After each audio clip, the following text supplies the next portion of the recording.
Good evening. I call the regular meeting of the Ames City Council for June 25th to order. And good evening, Council.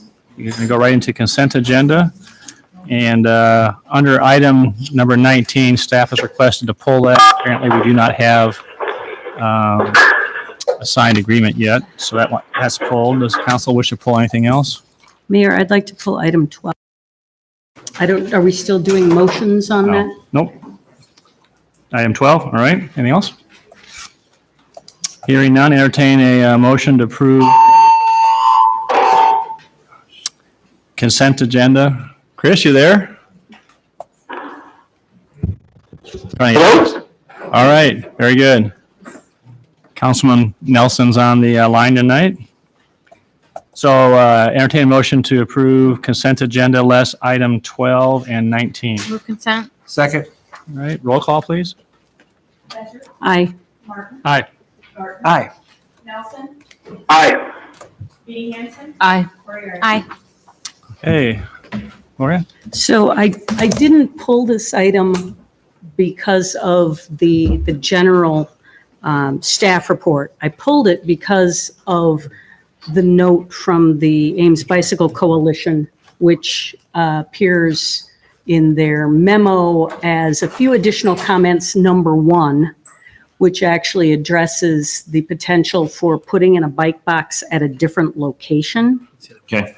And I didn't know if that is something that we are able to discuss, or whether these locations, for example, Welch, where we've already got the project underway, is not a possibility.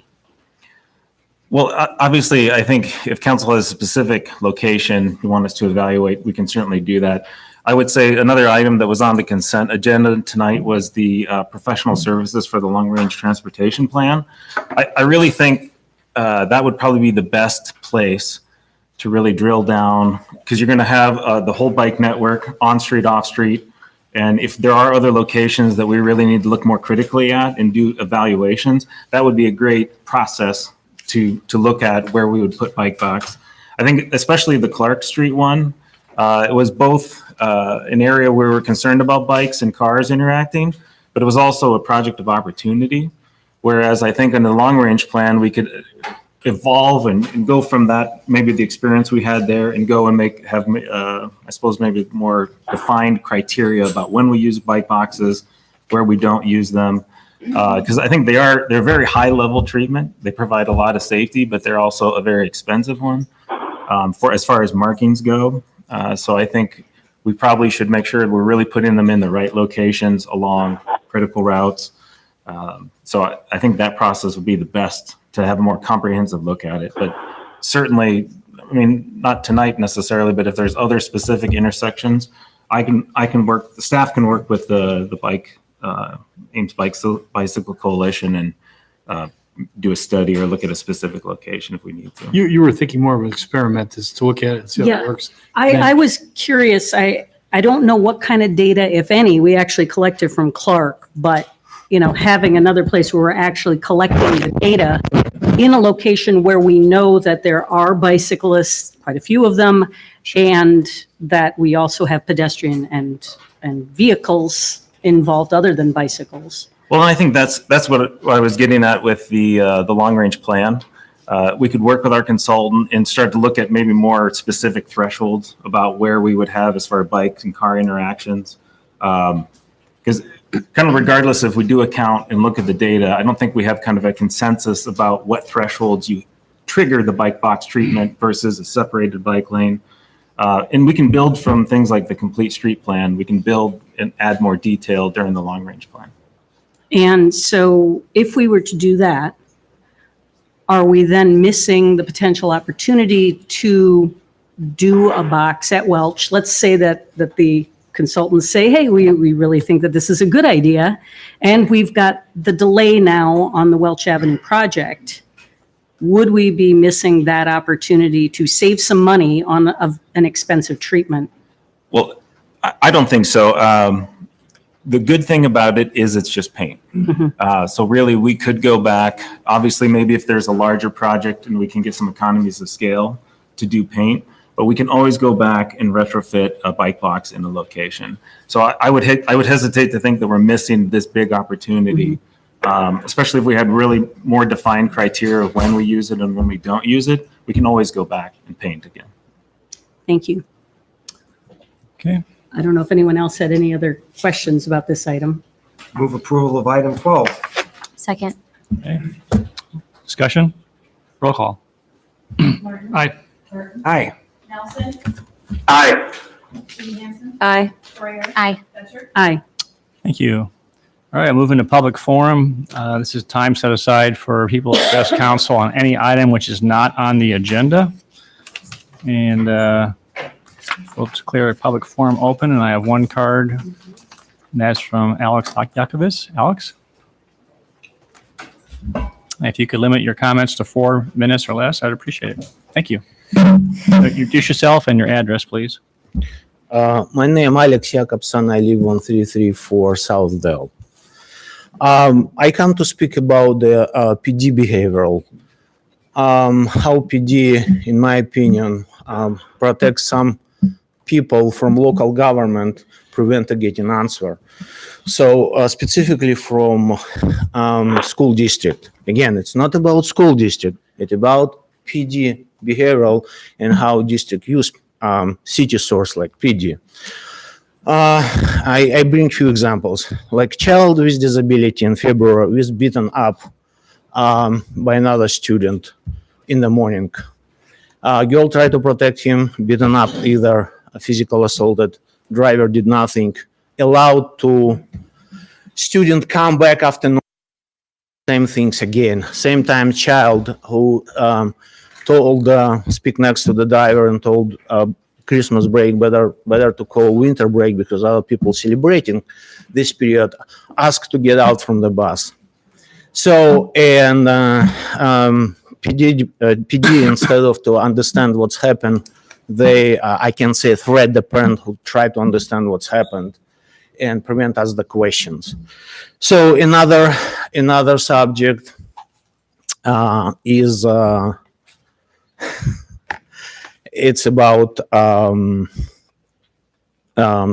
other safety issue, like for the like it's told me that this is PD need to protect local government policy, but when I found some people push their interest in broken policies, and again I try to ask these questions, and it's again they send to my house officer who just knock on my door and like try to give me message. I don't have rights to do it, and I ask what I did. It just like it was, did you send the email? Yes, I did it. It's any bad words and some threats, and no, it's not. But and it's like, you know, you just stop do it, and kind of your son doing good now in school, and I also see like a threat. So my other subject I want to talk is direct to you, Ms. Hallow. I still believe you are a good mayor and a good person who try to help. However, more than 2 years, I tried to ask about the safety in the project, a new school, because I have experience to protect public facility. I come 4 times for election forum, never able to speak. And again, I get a threat. Don't ask. They even take my property. I explained to one of the how they take property belongs to me just to show be quiet or you'll be in the trouble. My 3 minutes passed. That means I can't talk about much more about how PD work for specific people, but not for my 3 minutes passed, and I think appreciate. And I hope you contact and we kick it. And we can solve this problem. Thank you very much. Thank you. Does anybody else wish to address council on a topic not on the agenda tonight?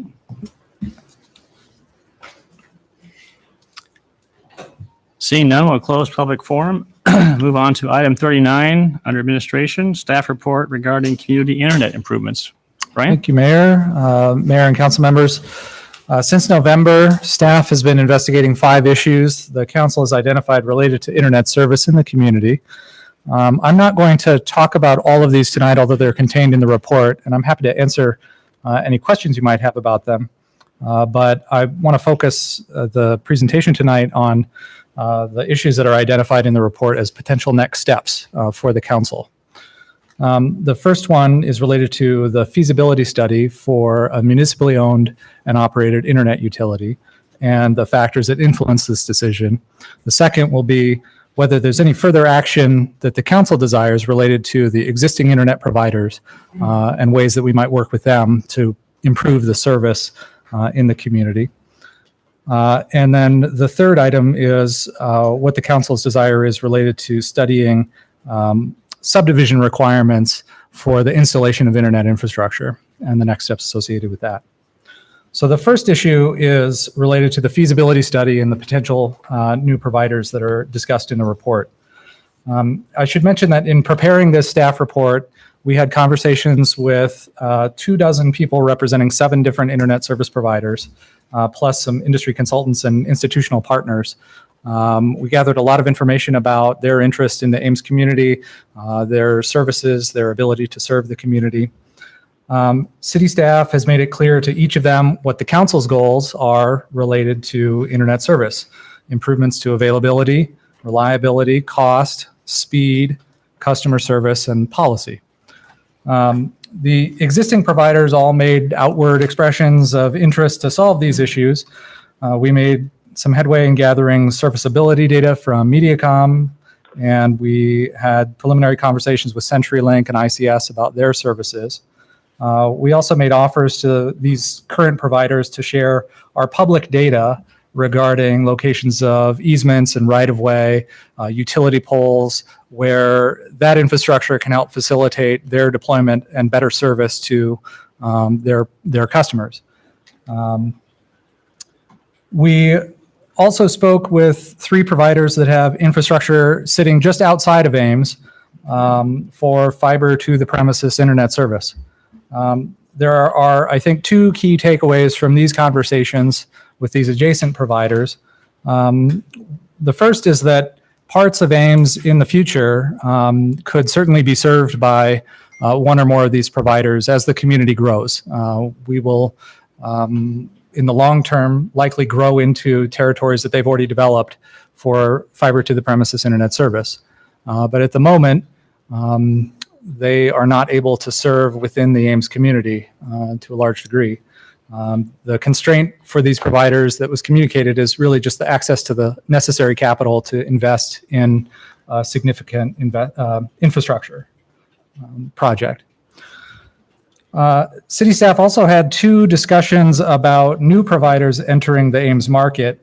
The first was a conversation with a consultant who made us aware of a unique potential arrangement with an investment group that can access some low-interest state-sponsored funding out of state that can also be used outside that state for internet service improvements.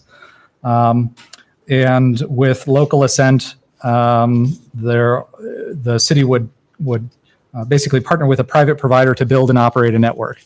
The consultant made us aware that this investment group would likely not proceed if another ISP or the city wanted to proceed with fiber to the premises service or build its own network. And staff hasn't really had any further conversations with this consultant about this prospect. That was really just a preliminary conversation about an idea, more or less. Separately, we have had a fiber to the premises provider approach city staff and express interest in overbuilding the Ames community with a fiber to the premises network. This provider has received approval from its board to proceed with construction and has begun investing funds to secure real estate and design its network here in Ames. Now, just like many real estate developments that occur in Ames, this provider is not yet ready to make a public announcement about who they are. They reported to us today they intend to do so in July or August of this year. But for the moment, they've asked that we not share publicly who it is. Once kicked off, this provider intends to build out the Ames network within 2.5 to 3 years, which is very aggressive. It's important to understand that if this does occur, it will be pretty disruptive to the community in terms of construction in the right-of-way, in easements, behind houses, and so forth. We have not really seen a project of this magnitude extend throughout the entire city along all of our utility infrastructure. But this level of disruption would be the case with any provider who intended to basically provide additional service throughout the Ames community. So it's not something that's unique to this particular provider. City staff has met with this provider several times to understand the nature of their project and how it aligns with the City Council's goals, as well as the city's existing processes and procedures for construction and permitting. Now, as with the existing internet providers in Ames, there would be a combination of infrastructure installed on utility poles, above ground, and underground utility infrastructure. As with the existing providers, to go on our city utility poles, we require a pole attachment agreement and fees for the use of those poles. So at the moment, we are negotiating the specifics of what would be contained within that agreement. It largely follows the same format that our existing pole attachment agreements take. The fees are identical, and we're required to provide access to the poles at the same fee that we would for other providers.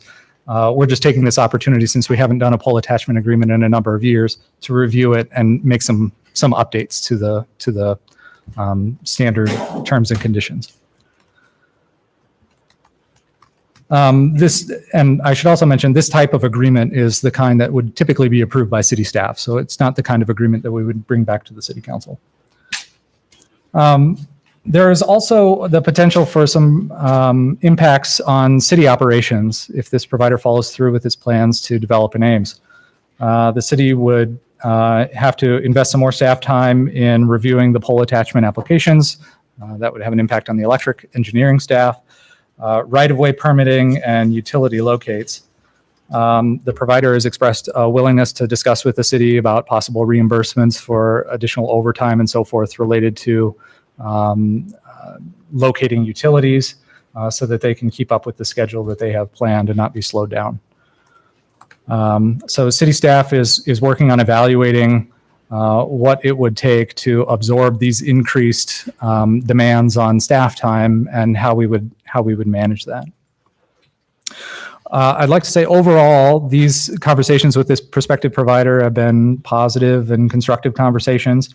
The provider's model is such that it seeks underserved communities without an existing fiber to the premises provider who serves the whole community.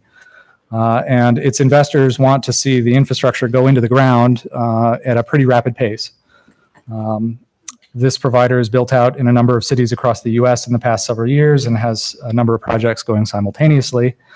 They've expressed to city staff that basically they're seeking from the city just the same conditions that apply to other providers.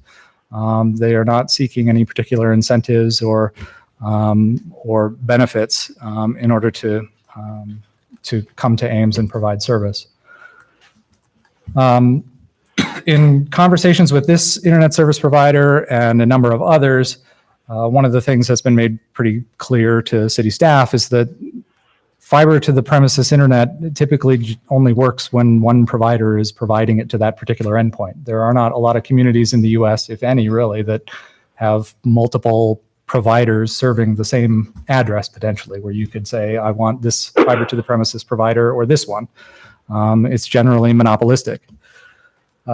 City staff was upfront with this provider that the city council has placed on the table the possibility of conducting a feasibility study for a municipally operated and owned internet utility. The provider's response that,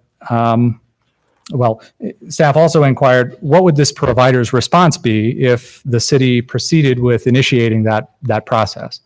The provider responded that it would not be desirable for the city to wait until the results of that study are known. That timeframe doesn't really align with their business plan. And so it would take the city's initiation of a feasibility study as a trigger point to move on to another community. I think it's worth making clear that this statement didn't come across to staff as being a threat or some kind of negotiation tactic or something of that nature. It's just a reflection of how their business model works and the fact that there are a lot of communities in the US that make attractive potential markets for this particular provider, given its model. And in order to satisfy its investors, it needs to, again, move that infrastructure into the ground as quickly as possible. In the report, staff has provided the council with an estimate of $75,000 to $125,000 as a potential cost to conduct a feasibility study for a city-operated internet service internet service. And I think it's important to understand what the timing of this would also be. So the first triggering step to this would be the council directing staff to initiate the feasibility study.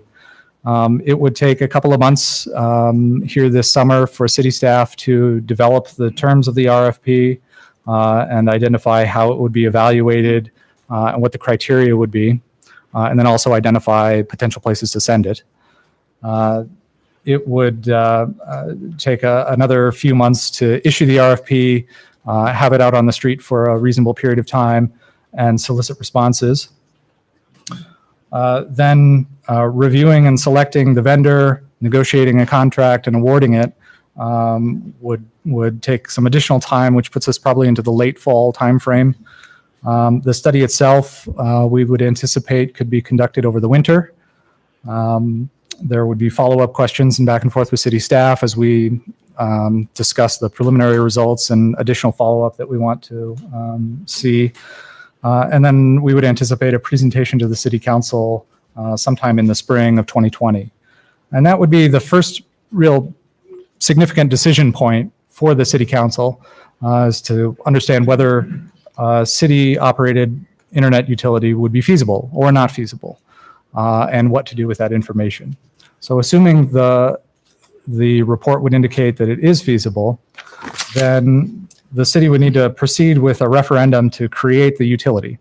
That would require, I believe, a minimum of 90 days notice from the time the council initiated the process to the time the referendum could take place. That's on the short end of that time frame. You'll recall, I think from the Healthy Life Center, we've got a little bit more time built in than that because it requires some public education and outreach. There has to be a campaign so that people can understand what the implications are of proceeding with the utility. And so there may be a desire for even a longer period of time so that that can sufficiently take place. The referendum could occur in summer or fall of 2020, and then the decision point would arrive where the community would decide whether to create a utility.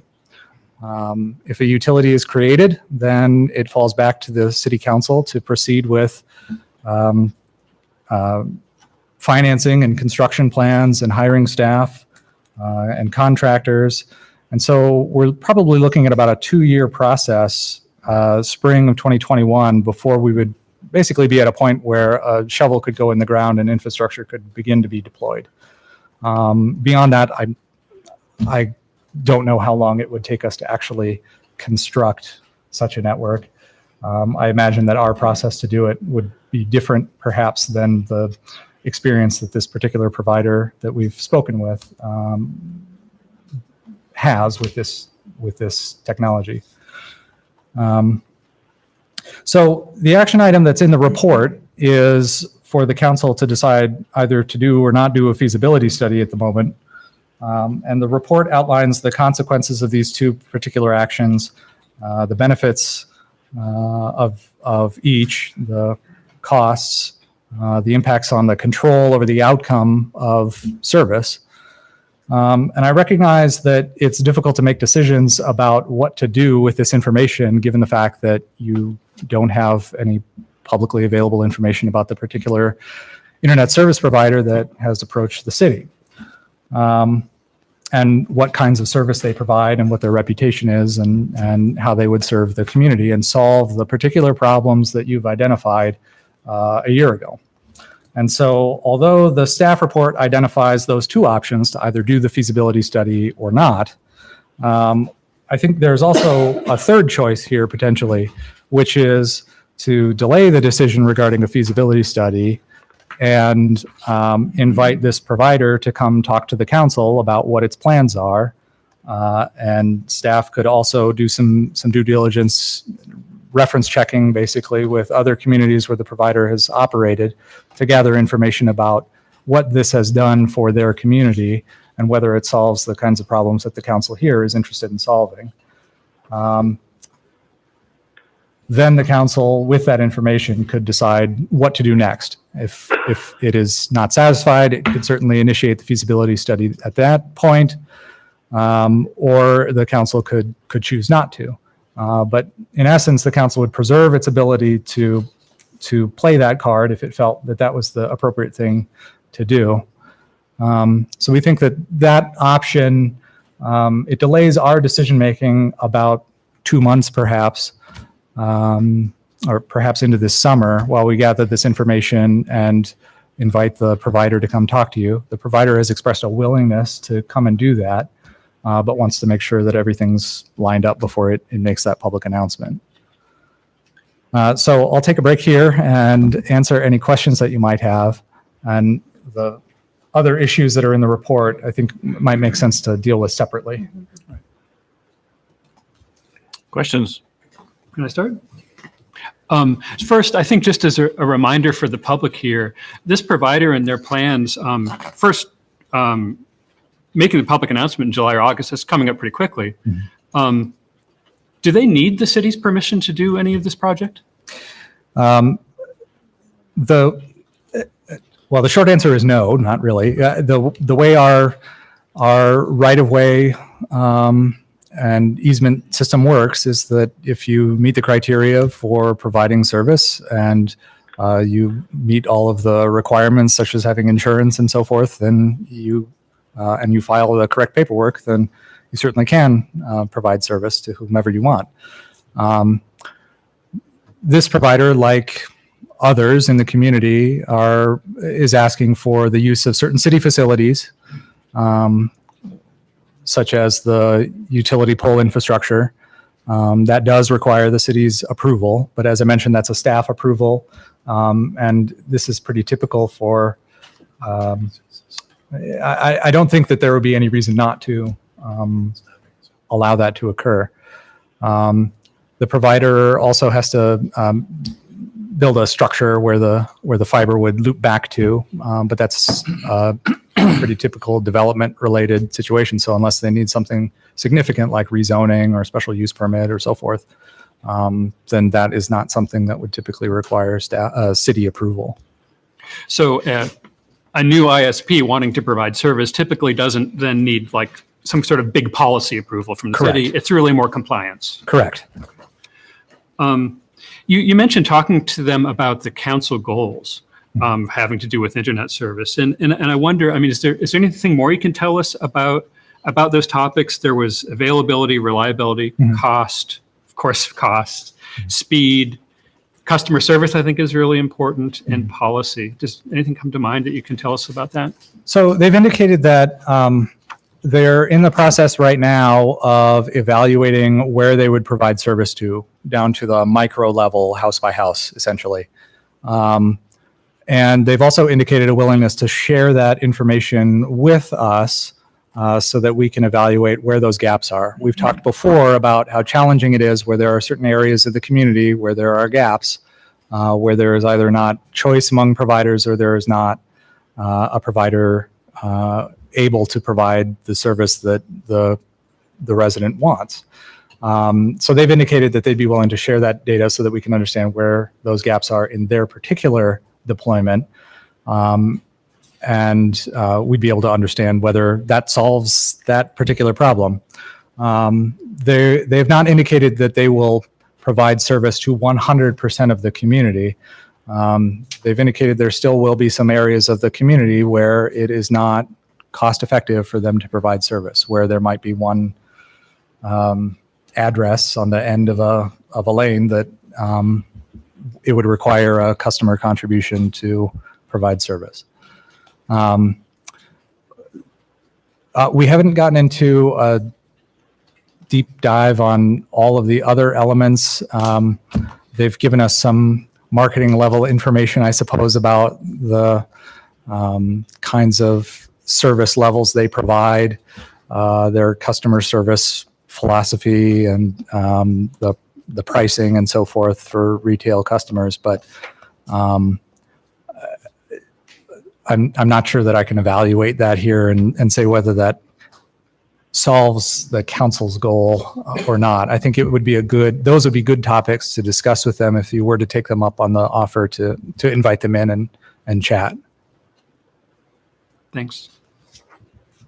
Brian, is it possible to issue questions that council might come up with in writing, and then they could respond back in writing, so we have something to actually digest, absent letterhead, but that they actually, delivered it? I don't know if that would be helpful for the council's evaluation, if we're trying to, do an evaluation from that standpoint. By the time July or August rolled around, I mean, that is pretty quick. Yeah. So by then it might as well be in person if we Sure. could. I mean, I think if you were if we were going to go that route Yep. anyway. if you were to identify what you'd be interested in specifically knowing, we could certainly pass that along, and they could either respond immediately, or if they wanted, we could ask them to make sure they cover that if you invited them in to talk further. Other questions for Brian? Brian, what I have to concede, when I read the staff report, it felt like this new firm was trying to be heavy-handed and almost bullying us. And you've clarified that tonight. I received probably 30 emails from constituents who also had sort of a similar sort of pushback. I think you've clarified that really wasn't their intent. But if there are people who still feel a bit put off by the notion that they would hold us hostage to having a feasibility study, any further thoughts on that? Yeah, I didn't take their comment to be intimidating or threatening. It was really just how our choices align with the business model that they operate within. They have to fulfill their obligations to their investors who want this money in the ground right away. They're not in a position to delay. If they were trying to hold us hostage, I would think that they would have other ways potentially of doing that. But I think that they've basically expressed to us that their primary concern is finding a community to do business in where there would be a good market and where they understand really well what the rules of operating in the market are. So they understand what the regulations are related to digging in the right of way, and that we're not going to change those halfway through their deployment, which messes with their business case. I mean, it makes And so sense from forth. the model perspective. I want to be excited that there is another player that wants to put in. And how much is the investment they're talking about? They've indicated it's $30 million. That's a lot of money in my house. So that's pretty. I wish I was excited that someone was offering to put in $30 million, but just the way in which this has come across, I found myself less than excited. The other thing that Let me just correct again. It's because how we wrote the staff Right. report. That's what you had to understand. You're not involved in a lot of discussions, but this happens to us all the time. We'll be dealing with a company. It could be Lowe's. It could be Sam's Club. We deal with them all the time. They have a business plan that says we're able to open 5 stores in the Midwest. Ames is your chance. How long is it going to take to get the land rezoned? If it doesn't happen by a certain date, they say no hard feelings, but we have to go on and then go to another place to invest our money. and that's a helpful. That's what you have that's to think of it helpful. as. Yeah, that's a helpful thing. The other thing, it just sort of strikes me, and Dave and I were talking about this yesterday, and I agree with him. We try to work so much in the light, right? And so the idea of having a company that we can't put out in front of the community and really sort of kick the tires on. It just feels contrary to the way we normally do things. We err on the side of knowing too much, perhaps. And so it just feels funny to me. Any thoughts on that? Well, I think the way that this has come about is a little unusual because your direction to us was to address those 5 issues on the front of the report. And none of those contemplated a new provider coming in and proposing this kind of arrangement. Not on the radar screen. So this coming in at this moment is really more reporting a different opportunity than it had nothing to. That has nothing to do with the research that you charged us to do, but it's an extremely relevant piece of information. So we have an obligation to tell you about it because it impacts your choices, but we don't have a lot of control over how it comes about or what they're willing to share or not share at the moment. But we would agree with you. That's why I think we're leaning towards that third option. Yeah. Don't make a decision. We don't want to put you in a position to make a decision until you have an opportunity to speak with them. Mm-hmm. If it was 9 months from now or a year from now, that would be a long time. But if they could come before you within 2 months, you'll be able to kick the tires and talk to them. And that's what's needed before you make a final decision, I believe. So I want to inject a thought. I think we need to take a very long-term view of this. 1 or 2 months isn't going to make any difference. And the fact that an RFP would delay things, I'm actually okay with that. We think long-term. This is the way the city rolls. Maybe other cities are wired differently, but this city likes information. We like to take our time with things, and sometimes we're criticized for that. But so I'm not put off at all by the time frame of the feasibility study. If that's the direction we want to go, I'm okay with that. For me, what I'm looking for is those people who do not have reliable internet access. Those are the people we need to advocate for, and those people who have less than reliable service. And so whether this is done through a municipal-based utility or a third company, or maybe the other 2 companies just getting a little more serious about customer service, I don't really care how this gets done. I just want it to get done. And these people out here, I don't know that they care necessarily. Maybe some do. Maybe some philosophically really want this to be a municipal operation, and the money isn't really the issue. It's more a philosophical issue. And I disagree with that. I'm not philosophically engaged with that as an outcome. Okay. I just want it to be done. All right. Other questions for Brian? Brian, you mentioned the disruption in the right-of-way as if this provider comes in. Is that the same case if we decide to do something? Yeah, absolutely. If the city does it, we're still going to be using our right-of-way. Do we have any control over whether a provider accesses private property to run lines? So we have a specific right-of-way ordinance in the code. I don't know what our particular regulations are related to easements. I don't think we control that. They can purchase rights to private property. Okay. I mean, so this provider would be able to use the public utility easement and then also the right-of-way. Our right-of-way ordinance allows a lot more flexibility than many communities with regard to who may provide service through the right-of-way. We open that up basically because we don't charge fees, and it's pretty open, which facilitates access. I know in new developments, there's, like a 5-foot, public utility easement, usually on the sides and on the back side to allow for gas, electricity, telephone, cable to get in. So my presumption is they would probably use that same easement, which is already available to access the properties. I can't speak for older properties, but I know it So you see it in the plats all the time. I could So- anticipate homeowners wondering about that since it's going to be, whether we do it or whether someone else Correct. does it, there's going to be a lot of digging. So this particular company has talked to us about things that they've done in other communities to communicate the construction plans to the community to avoid issues where people get upset. I think in any deployment of this size, I imagine there will still be people who become upset due to the construction disruption. Additionally, it's important to understand too, this will result in new utility boxes being placed in those easements and right of way so that they can split out the service to the individual endpoints and so forth. So it will cause some changes.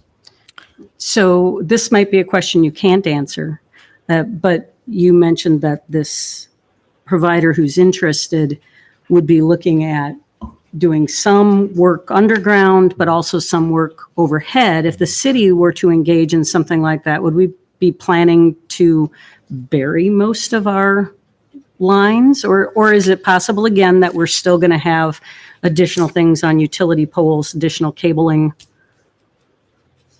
And if you don't know the answer, that's fine too. I don't know. I think we'd have to study that as part of our evaluation. And As you know, in areas, in older areas of town, there's overhead electricity. It's pretty tight in there. I'm not sure how we would, that's why we'd have to get an engineer to say what it would cost to put it all underground. I think it'd be very cost prohibitive. I don't know if it's possible. So would it be 100% underground? I don't know if that's possible. And would we be anticipating the potential for more utility poles? So the way it would work is this provider would do an evaluation of the existing poles and what's on them. There are limits to how much the cable can droop close to the ground at a given point, and then also limits on the pole itself, how far apart the communications lines must be from each other and also from the electrical infrastructure. And so typically our process would be that if a provider wants to attach to a pole, but the pole is too short or in condition such that it needs to be replaced with a sturdier pole, we would charge the provider the cost to change it out. This provider has asked for the ability to temporarily place a pole adjacent the existing pole, if that is the case, attached to that pole, and then at such time that the city replaces our utility pole with a larger, beefier one, they would then move over and that temporary pole would go away. Now, and they've indicated that they think that might happen in a dozen or 24 cases. This is across probably 8,000 utility poles in the whole city.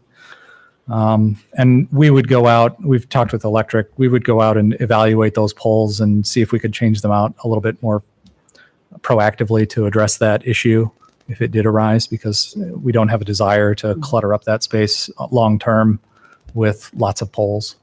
But again, that could be an issue if the city did it too, right? Yeah, certainly. Depending whether we were able we'd have to vary figure it out how or to not. do that. And our code does allow us to allow in certain conditions an additional utility pole in that space. Okay. Can I mention one more thing?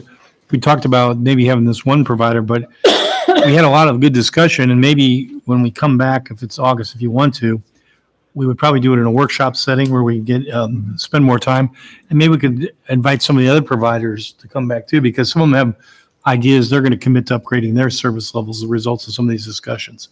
So we could invite anybody else who may want to talk and share their plans for improving reliability and customer service and cost maybe too. And I think that's fine. My only concern is that we've sort of been there, done that a while ago. And so, I feel a little bit more hopeful about this new provider who's come in. My concern is that I don't want to see us continually discuss this and not move forward on anything. And I worry that, not that I'm opposed to inviting other providers in, but I do think that ship has sailed at this point.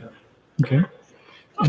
Another question, please. I'm just imagining for due diligence, this company must have done some sort of study of their own of the Ames market. To decide to actually move forward with something. Do we know anything about that, or is the message that we're getting from the city really just, we want to do something here, let's talk? They've indicated that they like underserved communities where there are kind of the legacy providers that don't have fiber to the premises throughout the community.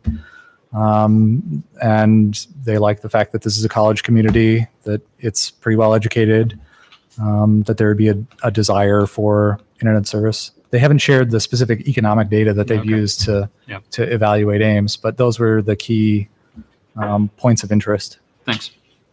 Okay, I've got 3 cards here. People want to address council. Can I see a show of hands of those that want to address council tonight on this topic beside these 3 cards? Is anybody else? So I'll use that to gauge how long you're allowed to speak. Okay, now we're 6. Okay, we'll start with the first 3 cards, and we'll take the other 3 individuals. It's a lot of spectators. Nobody else wants to jump in? Tim, don't encourage it. No, just kidding. No, I think the point is that there may be a similar message, that comes from each individual as well too. My question was, how many people want to publicly address on this particular topic, and that is come to the podium and speak? I asked for a show of hands to gauge, because if there is a huge amount of people, I would basically reduce the amount of time available for each person, so we're not here for several hours on this topic. That's all. Okay. Brian, I'm sorry, is it Worth? I think it's O-A. It's Worth. Okay, my apologies. Okay.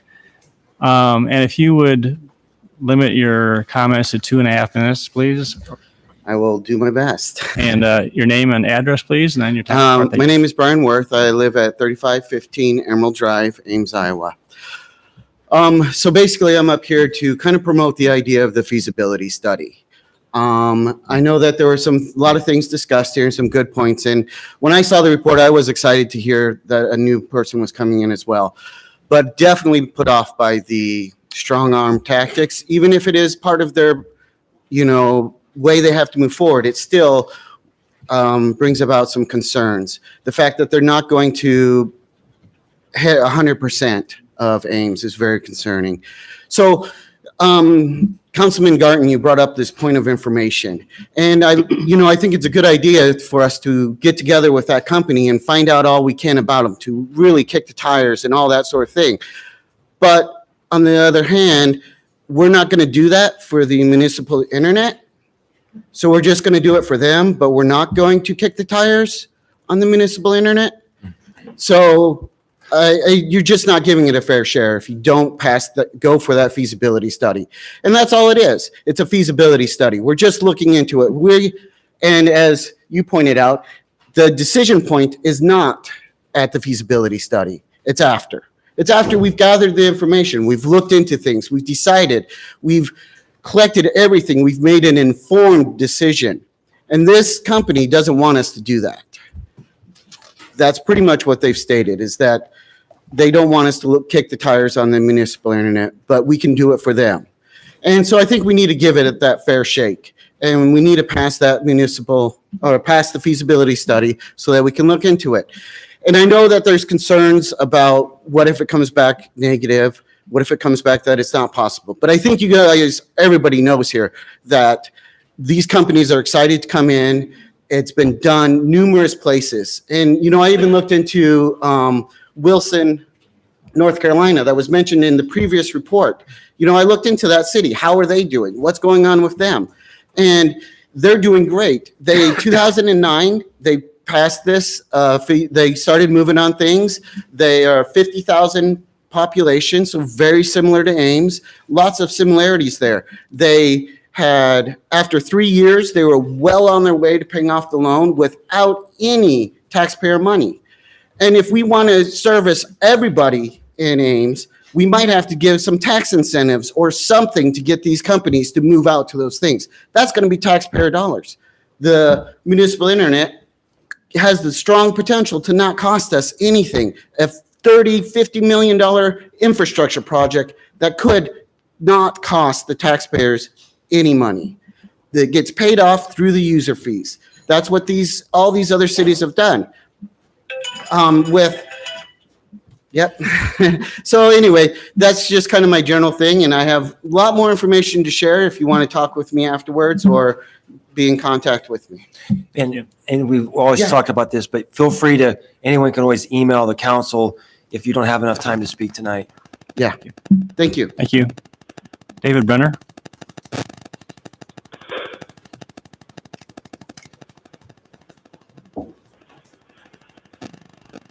Thank you. I'm David Brenner. I live at 1214 Marston Avenue, and I'm in favor of continuing the feasibility study. I'm also in favor of having a municipal broadband. I think it keeps money in the community as compared to supporting investors somewhere else in a private sector company. I think we're a long way from being having world-class connectivity. I think it holds us back. I go into shops in Ames and the credit card thing has to wait. I think there's just drags on us all the time from the poor system we have now. The private sector, for whatever reason, and it's happening all over the country, is not really helping us out. And it's a good chance for Ames to get out ahead of this thing and make our own internet connection. Thank you. Thank you. Chris Keinert?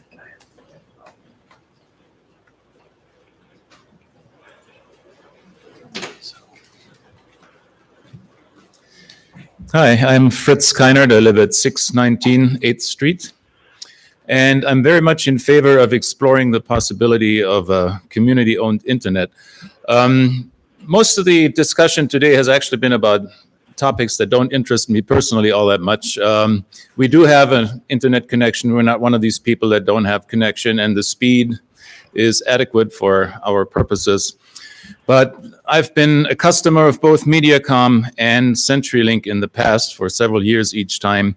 And the customer service is just absolutely abysmal. Anytime there's a problem, which happens maybe every 2 or 3 years or something, you call them up, you spend 15, 20 minutes on the phone to get to an actual person and convince them that you're intelligent enough to make sure that the router is plugged in and all that. And then they go, well, maybe next Tuesday we can send somebody by. Just make sure to be home between 8 in the morning and 3 in the afternoon. And, I mean, how would you feel if your electricity went out and they go, well, next week sometime we'll turn it back on? What if your sewer goes out and they go, well, in 5 days we have time, so in the meantime, just don't use your toilet. So what I hear from this report is that the new company that wants to come in is interested in generating value for their shareholders. They're not interested in providing any good service to the community. And I would really like to have local control and local repair people that care about their customers and get things done if something breaks. Thank you. Thank you. Phyllis Peters?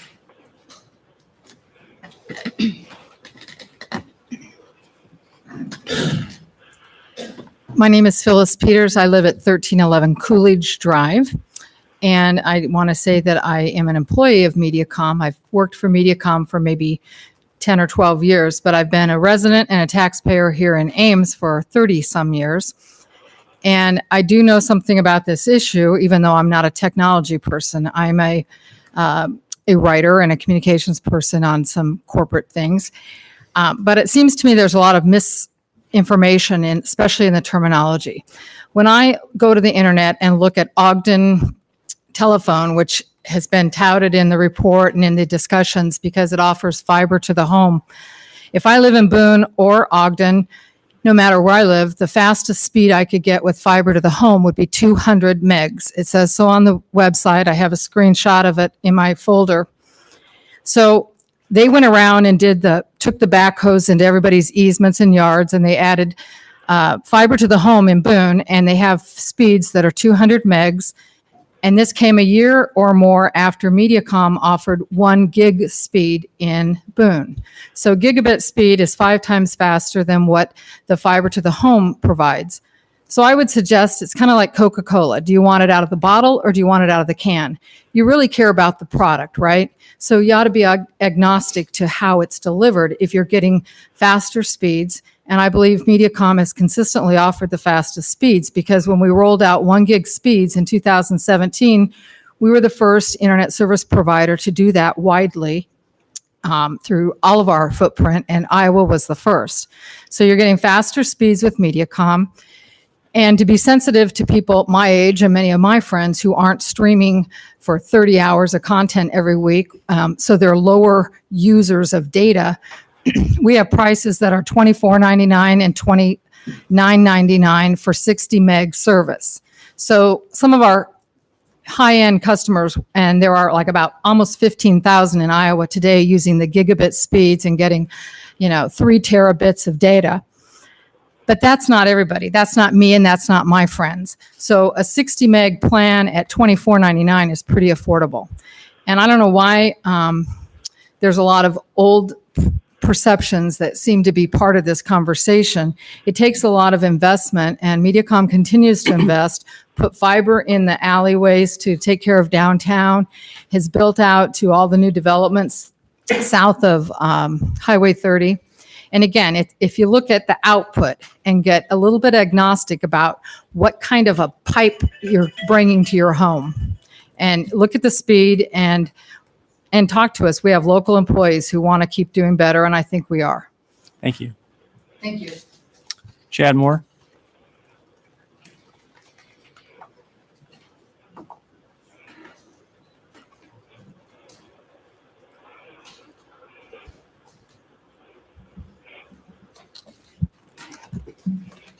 My name is Chad Moore, and I work for ICS Advanced Technologies.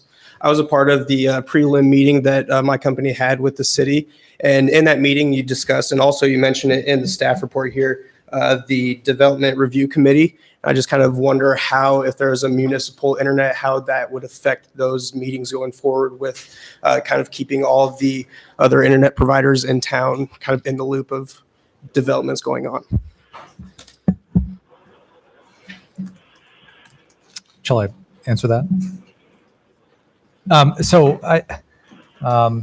During our conversations with the existing providers, we talked about the possibility of informing them when new developments are proposed through the city's development review process, so that they can make contact with those developers and ensure that those developments get hooked up with whatever internet service they want to get hooked up with. What we don't want is those developments to go in and then the service not get established until later, when it's much costlier. I think that we would continue to have that commitment to all of the providers who want that information. I'm not sure that we've initiated that, but we can certainly get that going for all the existing providers, and certainly if this additional provider comes to town for them as well. Great, thank you. Sorry, I know, Freeberg. Pronunciation guide on that. Yeah. Hi, thank you for doing this. My name is Ito Friedberg, 908 Vermont Circle, Ames, Iowa. I would first like to address some of the issues that were raised here by the lady from MediaCom. Just from my experience, I've been paying MediaCom for 50 megabytes for 5 years, and that never happened. So that's my personal experience. I know others, but I could say that the internet in my home is quite unreliable. I need internet for my work. Luckily for me, I work at ISU, so I get very reliable internet there. But if and when I need to work at home, I need not high-level streaming, but I need continuous reliable internet. Continuous reliable internet is not what MediaCom offers at my home and many people, others that I know. I would like to address, I'm for the feasibility study like others that were here before. I won't belabor the point by repeating everything that was said. People have said, I would just like to raise, you might say, a kind of a social contract issue with regard to the internet. And that was alluded to by a previous speaker. And that was about, I don't want my electricity to go out and wait a week. I don't want my sewer to go out. I don't want my internet. So all of these are utilities. And the internet has changed over years, like many other things. And now it has become an essential vehicle for conducting your everyday life. Not only, it's not a luxury. It's not anymore about games or streaming or entertainment. It's about basically connection with the world and being able to interact with society, be it, filling your tax form, filling your city council form, paying your fines, and the good things also, shopping and so on. Everything has to be done. And if you can't do it through the internet, you really can't function. You can't look for a job. You can't do your homework. All of these. This is basically an essential issue. If my water goes out for a couple of days at home, that's fine. I go to Hy-Vee and I get a bunch of mineral water. If the internet goes for a couple of days, especially on the weekend when I need it to work, that's a serious problem. So I would like to take a step back, everybody take a step back and say, okay, the internet is now, let me think of it not as, something that is an addendum to life, something that I can do without. It's not something you can do without. It has become a utility. And as a utility, we need to treat it as such. We need to treat the issue of reliability, okay? We need to treat the issue of accessibility. We need to treat the issue of underserved populations that would require it, that may not be able to pay it. Everything we think of when you think of supplying electricity and sewage and water, we also need to think of when you phone. We need to think when you supply the internet. So even phone, which is provided by companies, still is under regulation. If you have a line to home that is not an internet line, you're supposed to have a 911, right? So otherwise it doesn't work. The internet line does not have to. So I would like us to take a step back and think of the internet in that respect. And that is my 2 cents regarding why I support the feasibility study. So Thank you. Hope I kept in time. Thank you.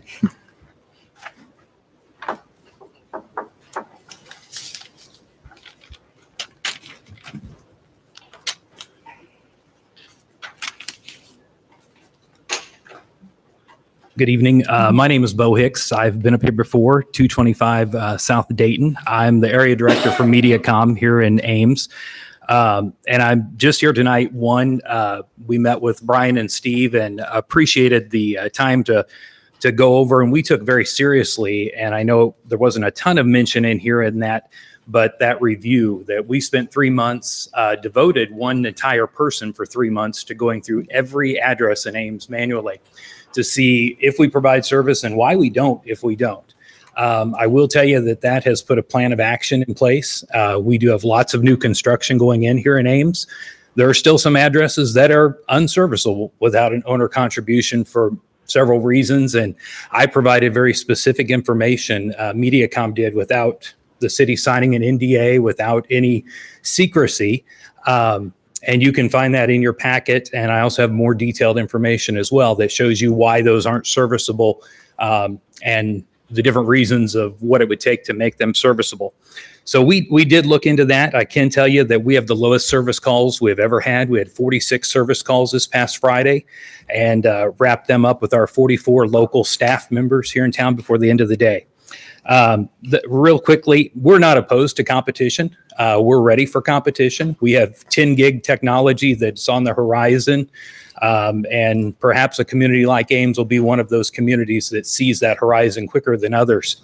But I will say that we also want to be treated fairly. We pay franchise fees, pole rental fees.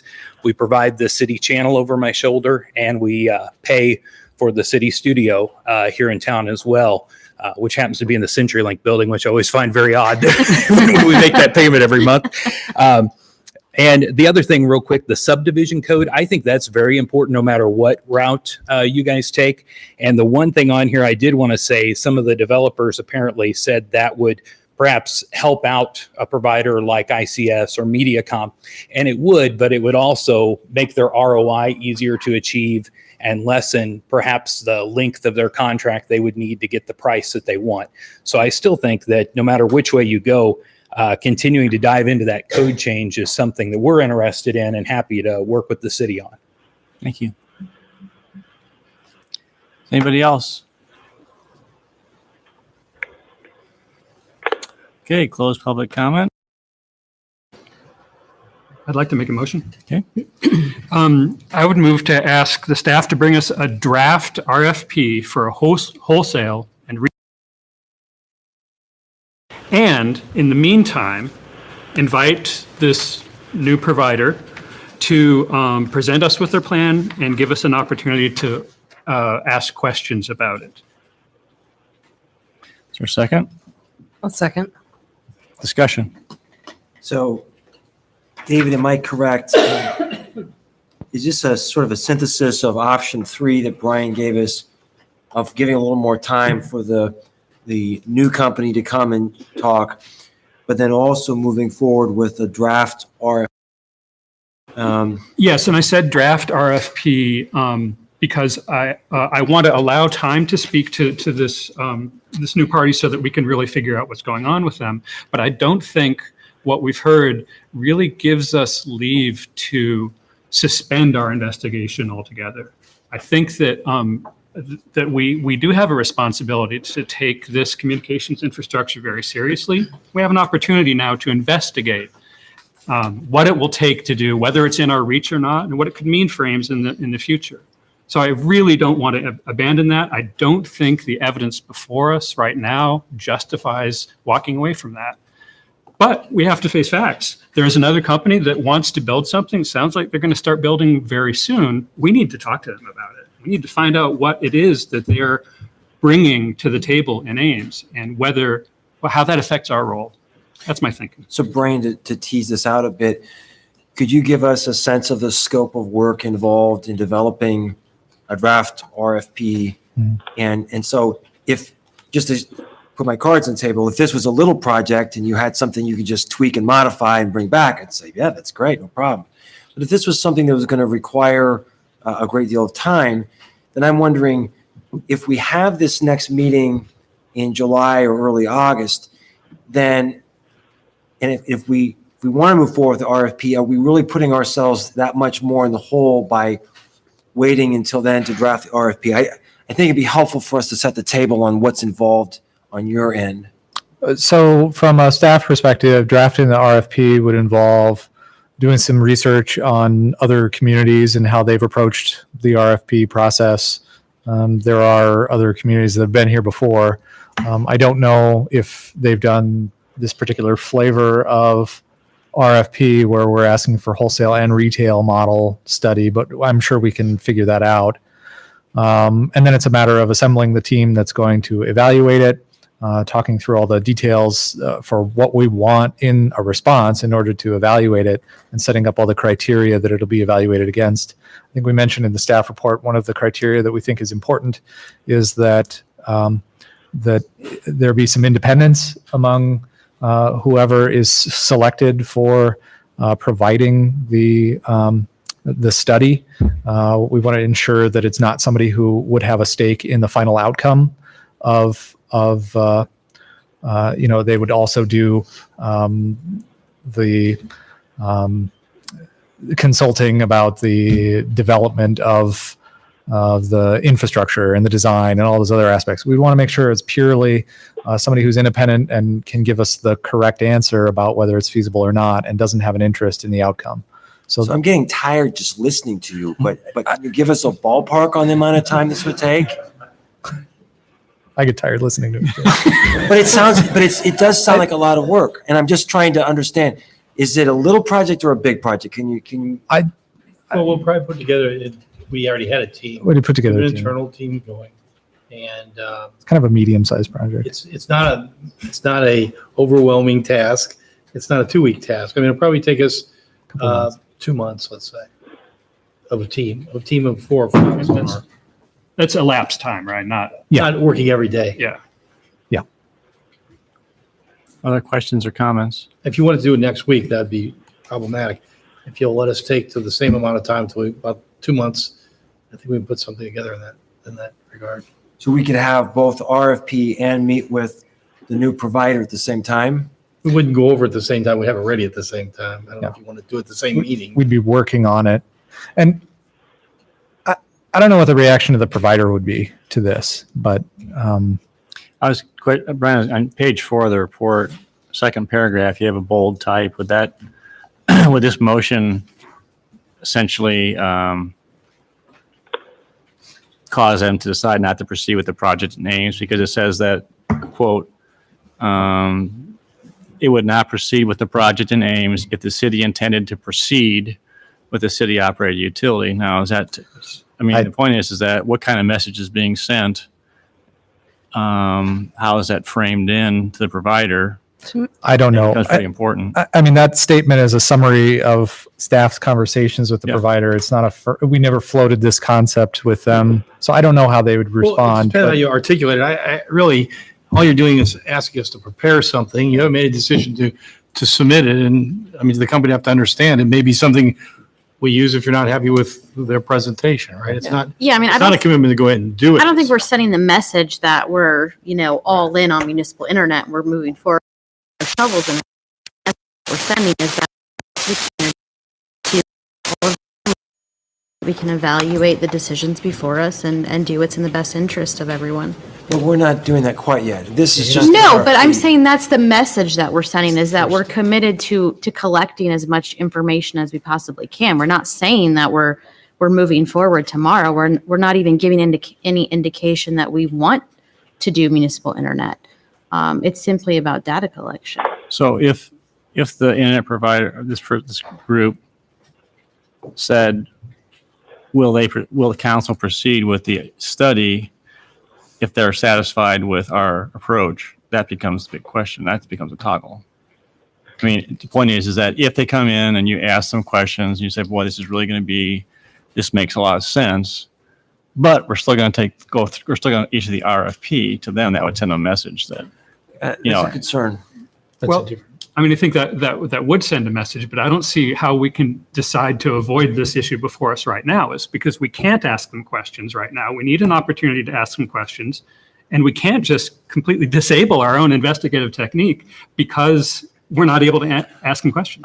the question was, if they were if council was satisfied with and believed this company was good and going to proceed with it, the question is, would you still proceed with issuing the RFP and do the study? That's the question. Well, I mean, that's a council vote, right? Yeah, but the point is that's the nexus of the issue, is that they're not going to invest money into moving forward if we're going to do the study. And the point is that I'm just trying to tease out, is council interest, is this motion intended to get information regardless of whether or not they're going to be a good provider or not, or we want to start the process, but if it turns out that this company really proves to be viable, reliable, good references, hitting the goals, hitting the speed, that we would call off, the RFP would basically be put on the shelf, essentially. See what I'm saying? That's because I think if I were that company, that's the question I would ask is it the intent to still proceed with it regardless of what they come back with? Or if we satisfy council with information, they'll just go ahead and, freeze or not proceed with the RFP. That makes sense? Yeah. So this is sort of my point. So normally I like the idea of concurrent problem solving. So we can find two different ways to attack a problem. I think that's always a good way of doing it. But here, I think it's actually better for us if we visit with, this third way wasn't part of our plan coming into tonight. So I'm very happy that we have that as an option. I think the people in the community should be happy to know that we're going to get more information than less. But I think I'm going to be reluctant to support something that might poison inadvertently. I know that's not your intention, but it might inadvertently poison the process. And if we can wait just a couple months, I don't know how the community is harmed by a brief delay. What do you think of that? Well, I just think that we can't take that option off the table until we kick the tires. That's all I'm saying. I'm not saying that I predict the will of council is going to be to move ahead with the feasibility study no matter what they say. It's not just inviting them to a party to say what they want and then move on and do our own thing. But is it taking, so here's my question, is it taking the feasibility study off the table by delaying that decision until we talk with the new provider? Is that taking off the table? I would prefer leave it on the table because, to answer your question, we don't know if it takes it off the table until council votes on it, right? Okay. And I mean, I would say too, like the company's proposal looks nice, provided that they're not, overestimating what they can provide or things like that. But I don't really believe it's the only company that would ever offer this service in Ames, nor do I think, my guess is they are a profit generating company. So yeah, they want to get infrastructure in the ground right now to satisfy shareholders, but they're going to need to keep doing that, as most profit driven companies are. And so, a year or two goes by, they're going to have more investor money to put in the ground somewhere. So I don't think this is necessarily our last shot with this company or a good company that could provide a comparable service. So I don't think we should treat it as though this is our one and only chance to get the provider of such a service in Ames here, I guess would be my take on that too. I guess my difficulty with it is that what we hear about the timeline is that the city will not be able to have any kind of municipal internet available before, say, 2.5 to 3 years. At least. Yeah. And people are clamoring for this now. We have someone who's interested. Admittedly, we don't know whether we like their plan or not because we haven't seen it. But they're talking about having the entire city or the entire city minus some areas, which again, we don't know yet, complete in 2.5 to 3 years. So can we afford to not take 2 months to hear what they've got to say? That really But I makes think that- me. Yeah, keeping the draft of the RFP on the table, I would hope wouldn't necessarily close the door for them to come have a But- conversation. But we don't know. I mean, that's the thing that's very difficult for me Right. because I don't know how to gauge, since I wasn't part of those discussions, I don't know how to gauge where that provider is. And let's admit, we have not had other providers knocking down the doors to come to Ames. Well, we did So- have 7? You said you had a conversation with a dozen people, 7. That was us providers. reaching out to them. Us reaching out to them. So that's the three. But this one did the three reach out to existing- us. Yeah. So Yeah. that was the 3 existing providers and the 3 adjacent providers. And then this company that reached out to us. Okay, so we have a motion on the table. I think my question probably might have been a little speculative. We don't want to get into speculation. I think if there's any other questions on the motion, otherwise we're going to go ahead and vote. Chris, you out there? I am still here. Okay. Is everyone ready for the motion? All right, for the vote. All right, those in favor say aye. Aye. Was that nay? No. Nay. Nay. Okay. Motion failed. Another motion? I'll move that we direct staff to engage the new company to meet with the council. And how should we think about this time frame? Should I say at the earliest convenience? Because that's what I'd like to say. What's the time frame? What have they indicated, Brian? to you? They said they would be able to make a public announcement sometime in July or August. They seem pretty confident that they could do that by the end of August. Okay, so I move that we direct staff to engage this new company to meet with the council at their earliest convenience. And I would ask that if it's possible, they could provide as much information about their plan in advance to the public so we have a chance to review this in advance of that meeting. Is there a second? Second, Discussion?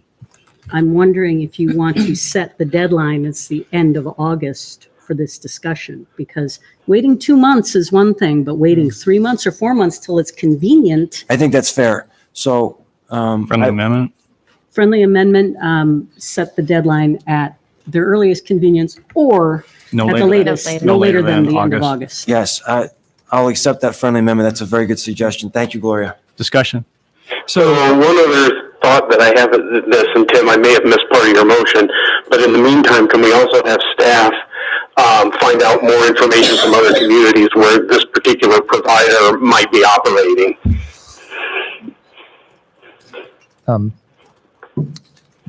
Does Does that need to be part of the motion or just? Specifically related to the 5 goals that we have. A reference check of sorts. I would accept that as a friendly amendment that we would ask the staff to continue their due diligence process by investigating references. So it'd be helpful to understand what kinds of information do you want them to provide? So what do you want us to ask the references? Is it just related to the 5 or 6 areas the council has identified as I think it's issues? a good starting point.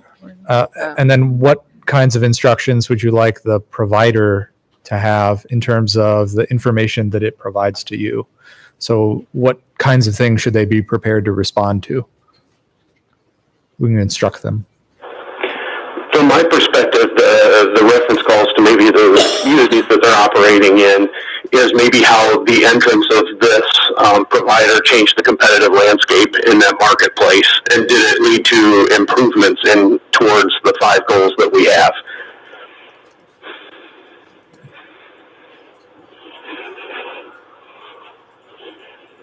Other discussion? I think it would also be good to know if there are outstanding complaints about what was promised at the front end and what is actually being delivered. It sounds like there must have been a second on that amendment. Yeah. Or Oh, I'm sorry. You're right. Thank you. I think you accept that. Yes. Yeah. Anything else? let's go back to our previous discussion. I mean, this is kind of the inverse, and we can still I accomplish. think we've had a second. Oh, What's that? what? Have we had a second? Yeah. Chris made a friendly amendment to your motion and you accepted it. But has the motion been seconded? Just so we Yes. can allow Yeah, discussion? Gloria did, seconded. yeah. Okay, thank you. Oh, thanks.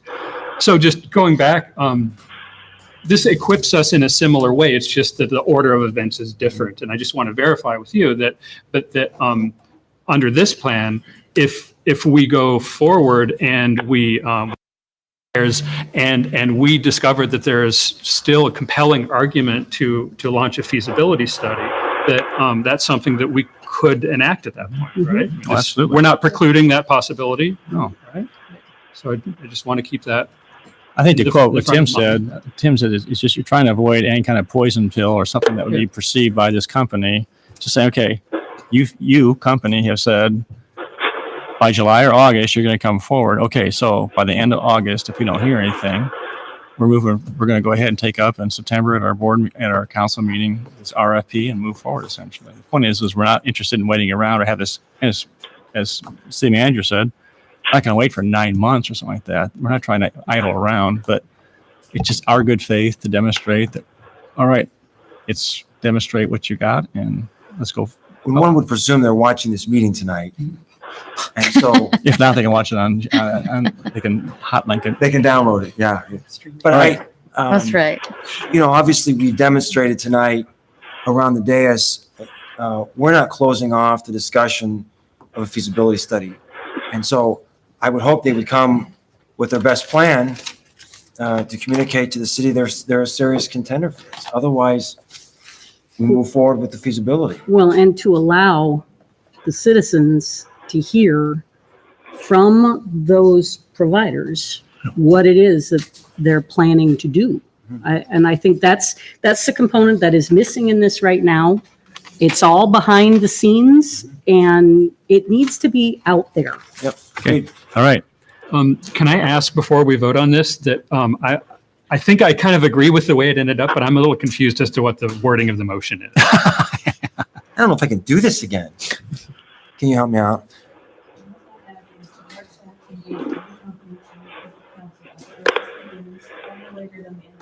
Mhm.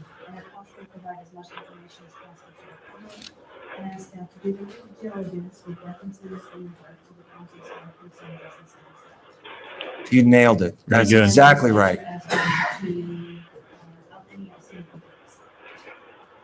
Very good. Thank you. Good job, Amy. Excellent. Everyone understand the motion? Mhm. Those in favor say aye. Aye. Opposed? Motion carried. Thank you.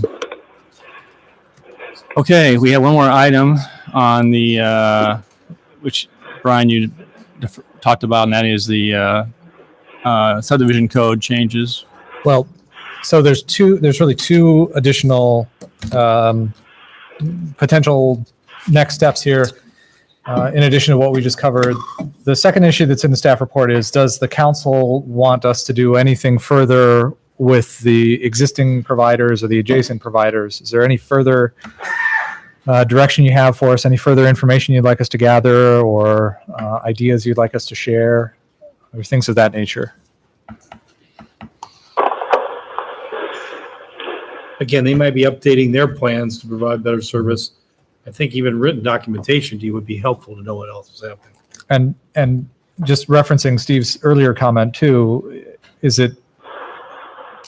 there anything you'd like to invite them to share about upcoming plans or new developments at the same time that you allow this new potential provider to share their plans? So will the new provider be giving us a map of what, and I guess how specific will that, I mean, what's your guess for what we could expect for a map? Because I would just offer that the existing companies might want to just come with similar information if they want to. I mean, so far that this new provider has offered to share it, whereas the existing companies have declined that, understandably, as proprietary information. But I don't know if that might be helpful in any way or not.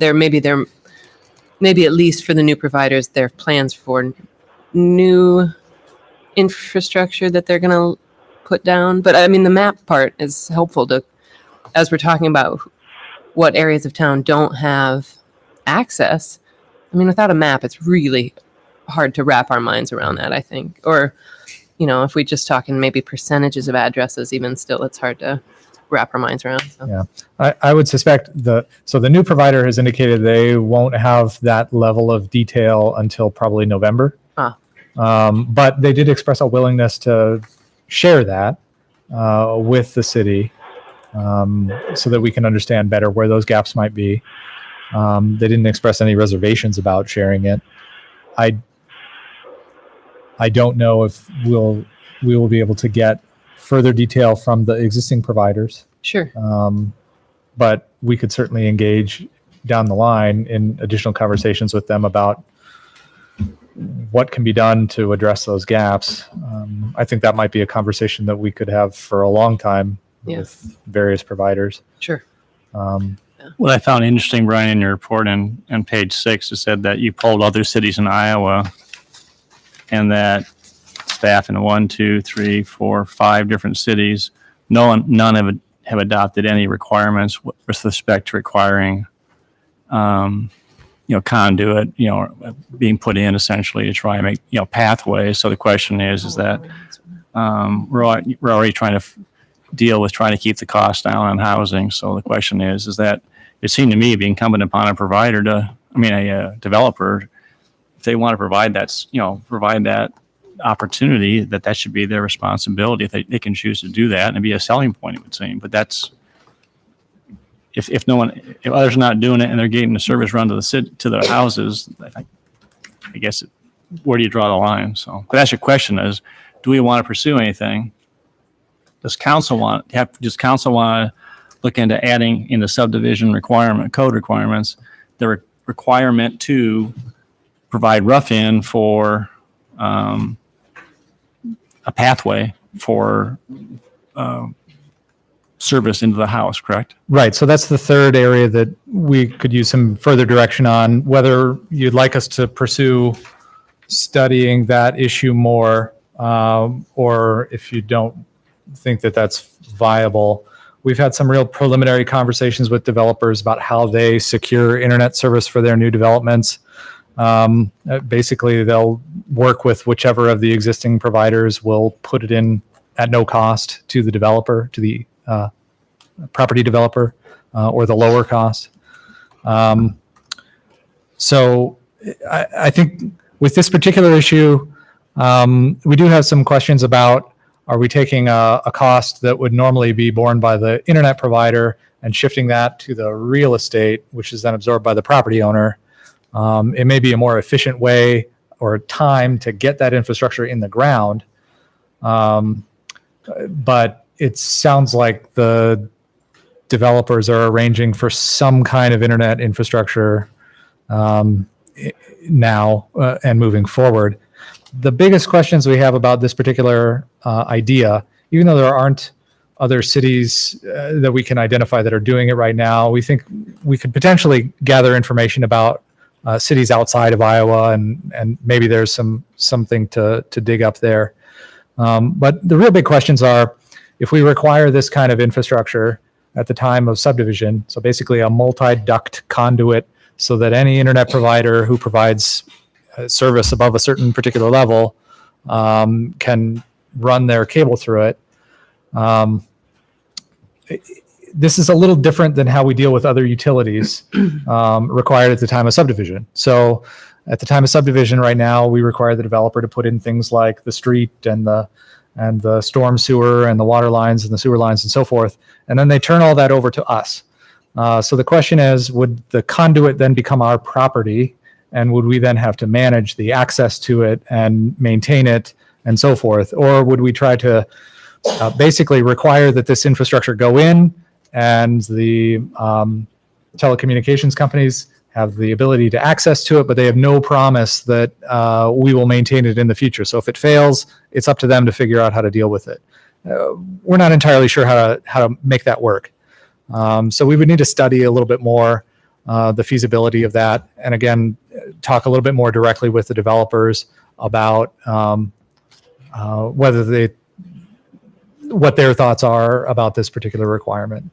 So if you want us to study it further, we can. Otherwise, we can leave it alone. The internet providers, I think, are pretty excited about this prospect, but I don't know what the other side of that equation looks like. I'm recalling an earlier discussion of this where I think, one of the developers, I think maybe it was Chuck, said that he was having difficulty getting people to return his call for this sort of thing. But what I'm reading in the staff report now is that at least for some recent Ames developments, it's going much smoother. Is that right? Yeah, and I didn't have the conversations directly with the developers. Someone else did. So I don't know what reality is here yet on this particular issue. So it might just be a small sample size problem. Yeah, I think it could be. So does council want staff to dig into this further, or just let it go at this point in time? That's what you're looking for, right?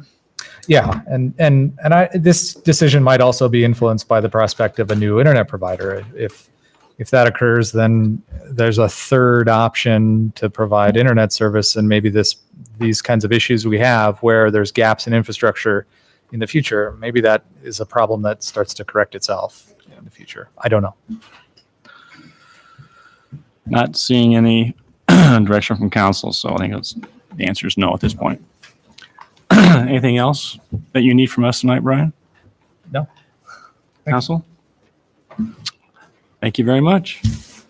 Good job, Brian. Thank you. Okay, we're going to move on to item 40, staff report on inclusion site crosswalk at 5th and Douglas Avenue. Wait, this next item is really cool, everybody. I know, right? It is really cool. We're going to see drawings and, okay. There'll be a I graphic. tried this before.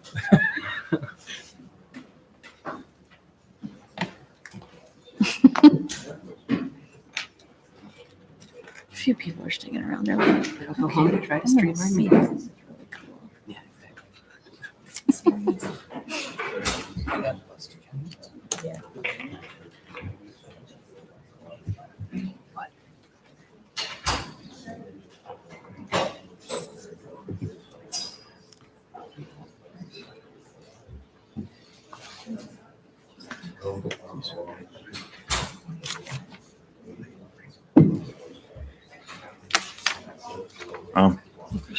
I'll see if I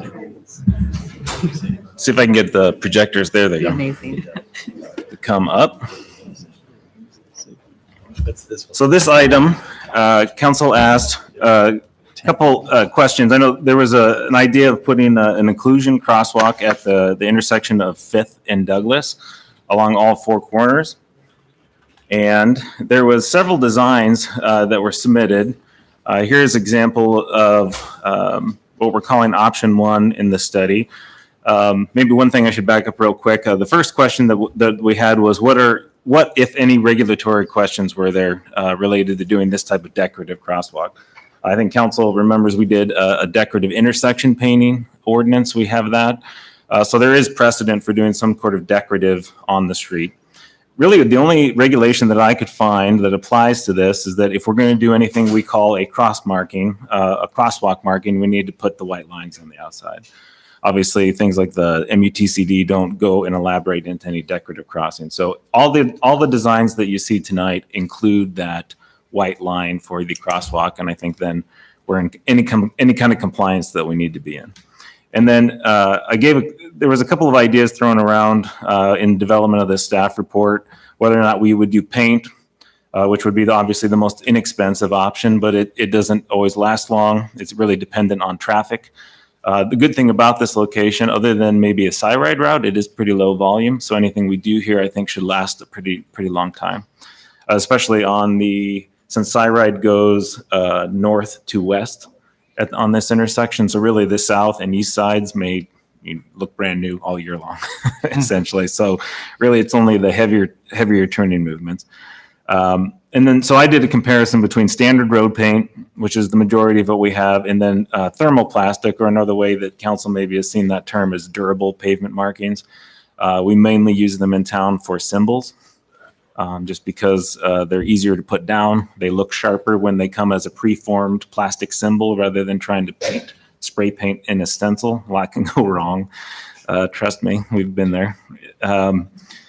So the options that, like we were talking about earlier, one that was suggested by Iowa State staff is what we're calling option one, that had 3 different designs. You can see that that's approximately, to do it in thermoplastic, is around $32,000, but that lasts 5 years. We should expect to get at least 5 years out of any durable marking, as compared to the paint option, which was around $9,500. One of the reasons why the paint marking is higher than maybe what people would think is because to make paint slip resistant, you have to add extra material like sand and other things in there to make it safe. The only concern that I think we have, and I think I put that in their staff report, is over time that sand will generally wear out, whereas the thermoplastic has the slip resistant material embedded in it. So as it wears, there's more slip resistant material in it. So it's kind of an added safety benefit for the extra cost that you're getting. So this is option one. Then let me scroll down. The other option that we had that is the essentially the Philadelphia pride flag design.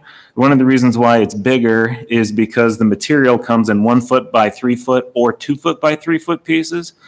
So if you make a stripe, it's just going to naturally make the crosswalk wider rather than turning each individual piece and getting around the 6 foot crosswalk, which that 6 foot crosswalk is really the standard size.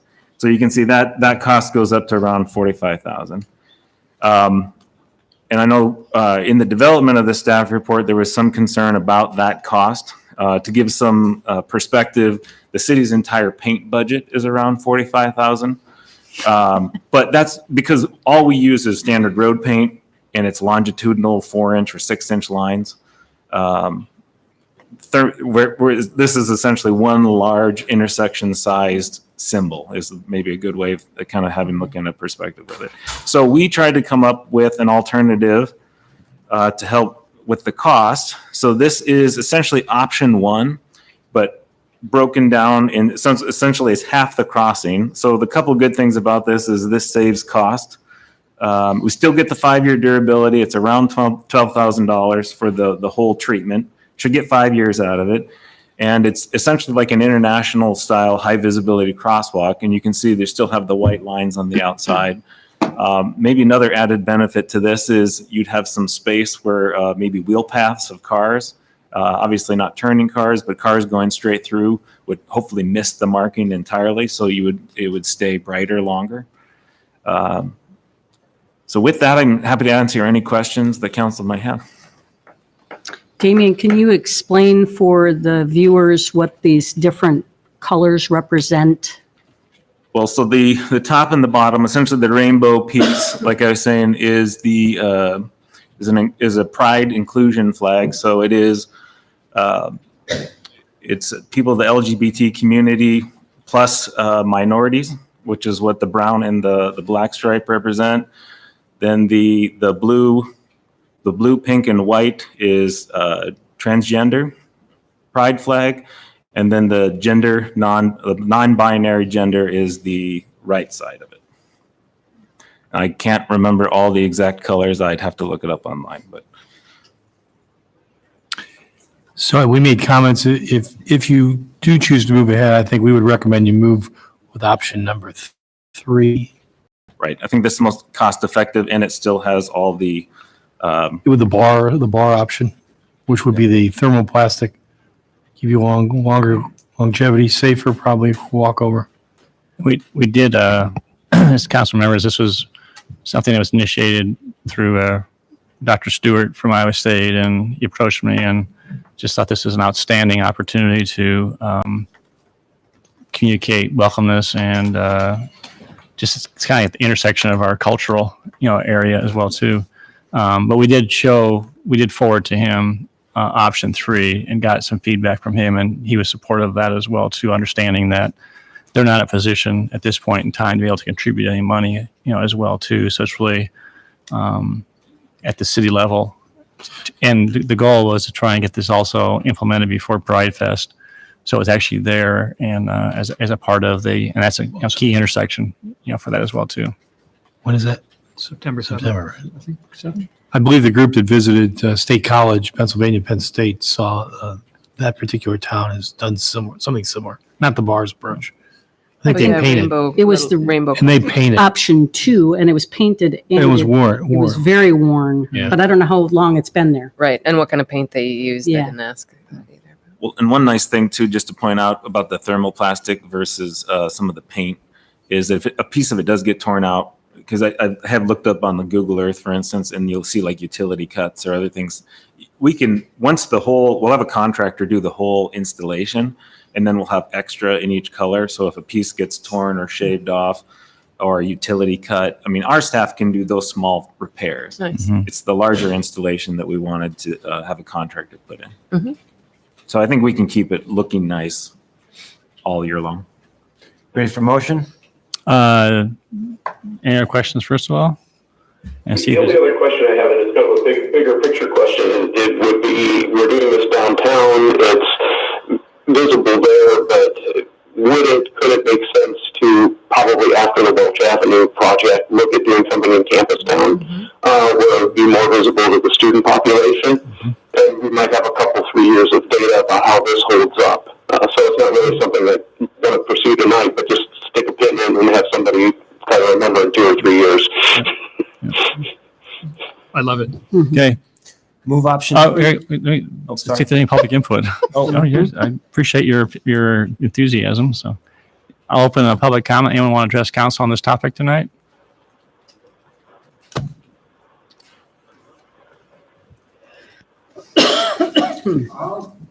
I'm Jonathan Kolash. I live at, well, I'll just say the 3rd Ward because I'm kind of between addresses, but I'm either on Oakland or Coy Street. I would urge you for various reasons to support option 3, both for cost effectiveness and inclusiveness. So thank you. Thank you. Anybody else? Seeing none, close public comment. Okay, Tim. Move option 3. Second. All right. Any further discussion? Those, let's see. From the contingency account from 2018-19 contingency. Yep. All right. Those in favor say aye. Aye. Opposed or abstaining? Motion carried. Thanks, Damien. Appreciate it. You bet. Thank you.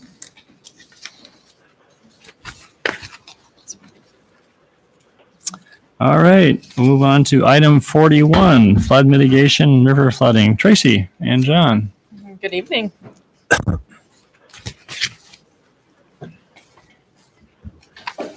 Well, Mayor and Council, we are here this evening to talk about the flood mitigation project that you've seen probably several times. Most recently, last October, we had brought it forward and then brought it forward again in December, I believe it was, for support of a FEMA grant application.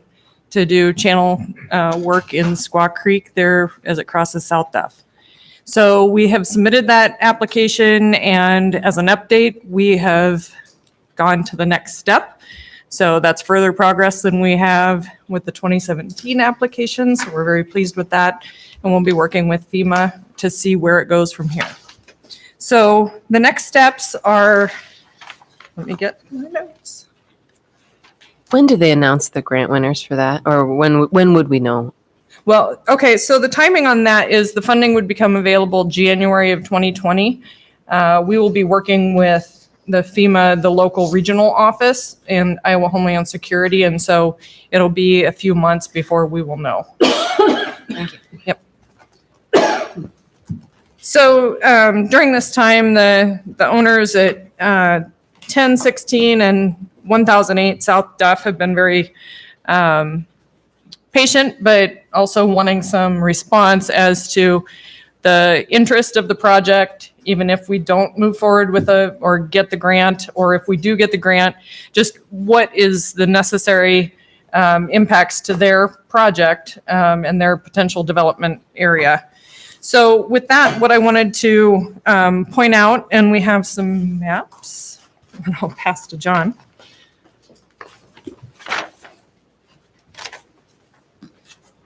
That would be clear.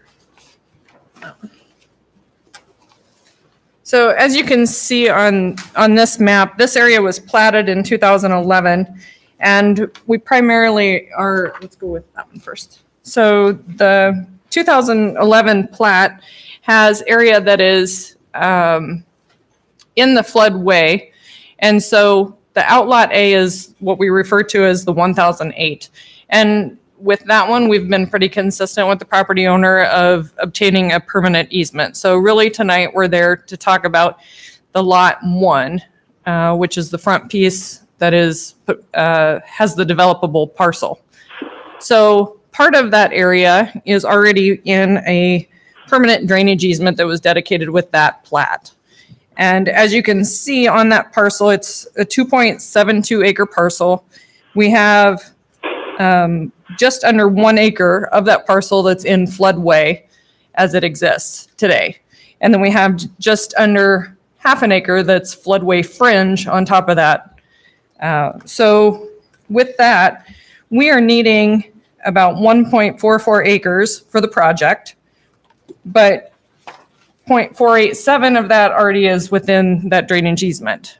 So of the total area that we need to acquire, 19% is already in flood fringe and 61% is floodway. So basically that gets us at 80% is already in flood or flood fringe of what we are going to acquire. So with that, I think the property owners' representatives are here tonight. We can also show there's a real light blue hatched area there. That's the existing drainage easement. And then it shows the hatched area is what we need to acquire. We've worked with some of their potential buyers on potential layouts of lot 1, and it has worked with the grading and the flood wall that we have in the preliminary engineering. And so I think it's come down to cost and whether the land will be used in an easement, which is what our recommendation is that it's in an easement because it's already being used as floodway, flood fringe. And so we recommend an easement, but there is the option to purchase. Questions for Tracy? Can you review without, again, if the council were to come to buy the easement or pay for an easement or buy the property, funding, does that automatically disqualify any of that money from being recouped or included as part of the grant or part of our match for the grant? Yeah, that's a good question. So any work that we would do as far as acquisition now, before it's awarded, would not be eligible to be used as either qualifying for our local match or be grant eligible to be reimbursed. And that includes even if an oral intent to purchase or commitment. That's a good question. I could get clarification from Iowa Homeland Security, but we can't move forward with that full acquisition, Right. such as the easement or the transfer of funding. But if it was known to the landowner that it was the intent, but again, subject to getting the grant, correct? Yes. Yes. I mean, it's council's decision, but I'm just trying to tease out what, if even just indicating orally that there's an interest, if that automatically would say, sorry, you're actually committed to that purchase. Yeah, that's a good question. I don't know that I have a full answer to it. I know during the application process, they encouraged us to even have communications with the community To not on have? projects. To not have or to have? No, to have, to make sure that there was support for the projects. So, yeah, we've been having conversations with the landowners all along, Red Lobster, Howe Welding, all of them. Tracy, do we have any historical information as far as how the city has handled similar matters in the past where we had the choice between obtaining an easement or a fee simple interest, and we were trying to figure out what the impact would be on the remaining, the value of the property once we have the easement? In the 6 years I've been on council, I don't remember we've had anything quite like this. And so I think we should try to act consistently with the way we've done in the past, but I just don't remember anything like this. Yeah, so, I mean, we've been acquiring a lot of land lately. So early part of my career, we didn't so much, but we're doing quite a bit with East Industrial and Grand Avenue. And so the city's first preference, obviously, is to obtain an easement. If we can do the work within an easement, it's less land that we need to hold on to and we need to maintain. If an adjacent property owner can continue to have rights to the land. We did the work on Squaw Creek just south of Lincoln Way, where we did the water main protection project, where we got the funding from FEMA. That was all done within permanent drainage easements. We did not acquire the land. It was through a fee simple. We did easements there and did very similar work. So the difference, though, is that I want to understand the resulting impact on the property owner. The law on this really gives a municipality a very strong hand in that we can devalue someone's use of a property to almost next to nothing. We have to render it uneconomical or no value in order for there to be a taking. I'm not trying to give legal counsel, Mark, jump in if there's points of correction. That's a pretty heavy-handed approach, one that philosophically I think is untenable. But as a council, we've never had this conversation before. So I was just curious if we'd had any prior precedents in this area. This is actually a very difficult matter tonight. Just to be clear, though, you're talking about the overall capacity of the city to do this. Or are you saying that you feel that we're facing the issue right now where we would be taking the majority of the value of the property? Well, that's what I want to have a conversation about. I want to understand, what do we leave the property owner with once we do the easement? So in other situations, like you mentioned, there's not a commercial use or even a residential use. Here, there still could be some use of the property. So they could use that easement area for, you talked about this, what were some of the other uses they could use for stormwater setbacks? So we actually had been working with one of the interested parties, and they had had worked around the flood wall and the grading, and they had a full site that met the parking requirements for what they wanted. So that's helpful. I mean, so there's still a party that's interested. They have some kind of economic use of the property. And so other parcels, such as an example, the big parcel on the south side of South Fifth Street next to the Boys and Girls Club. So with the Grand Avenue Fifth Street extension. So there was only about 100 feet from the road that was not in the flood zone. So by us putting the road in that section, it did not leave anything that could be used by a landowner. So we acquired the whole thing and are putting the stormwater wetland there. It's providing fill material for our road bed. And so it's a win-win in that situation. So this diagram was part of their counter appraisal that they had submitted. And you can see that same flood wall. So Mr. Winkleblack may be able to provide a little bit of information on where that plan came from. Thank you. Welcome. I asked John and Tracy if they had those images that are in our packet that showed the building layout too. They could just kind of explain, the impact on the site. There's two of them, right? There's one that you had that was in our packet, and there's another Yeah, we one. just had it up Oh, on thank the you. screen. Yep. So this is one that we had worked with a potential development and had even, elevations on the walls and where the walls were going to be located.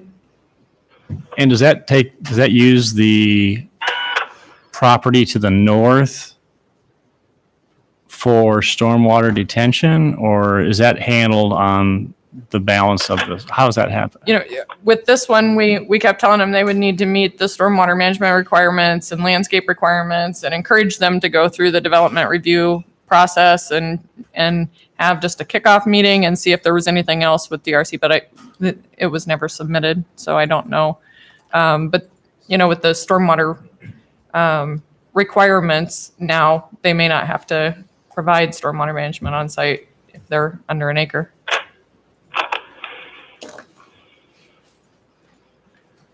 Other questions for staff before we open up public comment? Okay, open up public comment. Good evening, Chuck Winkleblack, Hunziker Companies, 105 South 16th Street. Here representing Matt Carney from Carney and Sons here, longtime business owners, been in the community for a long time. Their preference is that we not fight with the city, that we get something done. However, we've been 3 years in waiting to try to get something done, to have something that we could sell here. And that site plan that Tracy showed before, those people are no longer interested because we couldn't come up with a solution to this problem. So our two other people that have gone away that would have had a property that would have been built, would have been paying taxes and on the tax rolls now. So that's we go through this FEMA application thing every year, and I know that's kind of a crapshoot whether that's going to be approved or not. But the question is, how long are Carneys to be expected to be held out there not having a property that they can do anything with when we have buyers that would like to go forward? I think one of the things that's important when we talked about this before is that, and that's why we brought this forward, is that it seems like this project scored very highly in the cost benefit when the city looked at it before, as far as did this give the city benefit, and was it worth doing? And I think that was part of our impetus for bringing it back forward. The other thing that we've said, and I know you just asked Tracy about this, but from the Carney's perspective, if they get the money today, tomorrow, a year from now, whenever FEMA is, that's not important to them. As far as, we just want to know what we have that we can sell, what will the guidelines be, and so I think that's important. Last couple things, and then I'm going to have Eric Eady come in and talk a little bit more to the legal aspects of it. But, and Tracy talks about that wall there, and yeah, it's just an easement.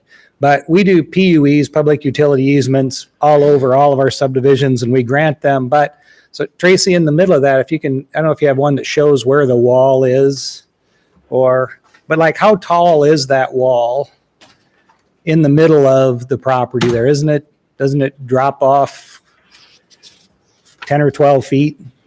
Yeah, and so what we've said is that you would be able to access it through the east side, but again, that area is in the floodway and floodway fringe right now.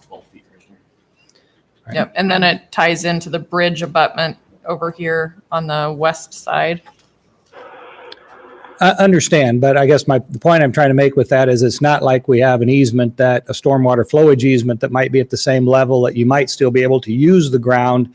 That stuff really will be not usable on the other side of that for any practical purpose. And I know some of it already is unusable now, and that was why we did the illustration of, with this particular site plan, we were trying to work with the city in this, and so we gave them what was going to be left. So it wasn't like they brought this in. This was their first choice. We said, we believe this is what's going to be left after the easement is in place or the purchase, whatever it is. So this is what you have to work with. So make your site plan work to what we've been told by the city is going to be left for you to build on after this flood project is done. So I guess my final point is, and that's where, we talked about your direction tonight with the staff is on Kearney's. If we didn't want you to recommend that staff go and negotiate an easement if the easement is at the value that you've got it stated in your staff report. So I didn't know when it said negotiate meant that was, hey, go get them to sign this for this dollar amount, because I think they're unwilling to sign an easement for the dollar amount that's stated in the staff report. And when it comes down to, again, the information that we presented that Eric's going to talk about was how we believe the condemnation process flows. And at this point, the owners of the property would welcome that process. So this is restating the obvious, but I just want to make sure we're clear. The Kearneys are not interested in anything else other than selling it for $356,000. That's not what I said. Okay. I said that if the direction of staff is to go and get an easement for the $100 and some thousand, they're not. Then don't waste your staff's time going out and say, here's the easement, sign it, and we'll give you $100 and some thousand. Right. Which leaves us to the point that they're only interested in selling it for $356,000. Well, the staff report says 377,470, or am I looking in the wrong place? Well, there's two numbers. One's 377. I was curious. Yeah, that was going to be my question: is if the appraisal price, if there's some disagreement, or for the easement, if there's some disagreement about that price, is there disagreement about the purchase price that's proposed? No. Here? Thank you. But I'm just trying to make sure we understand. Appraisals are different, right? Kearneys are not interested, period, in an easement, in paying for an easement, right? Correct.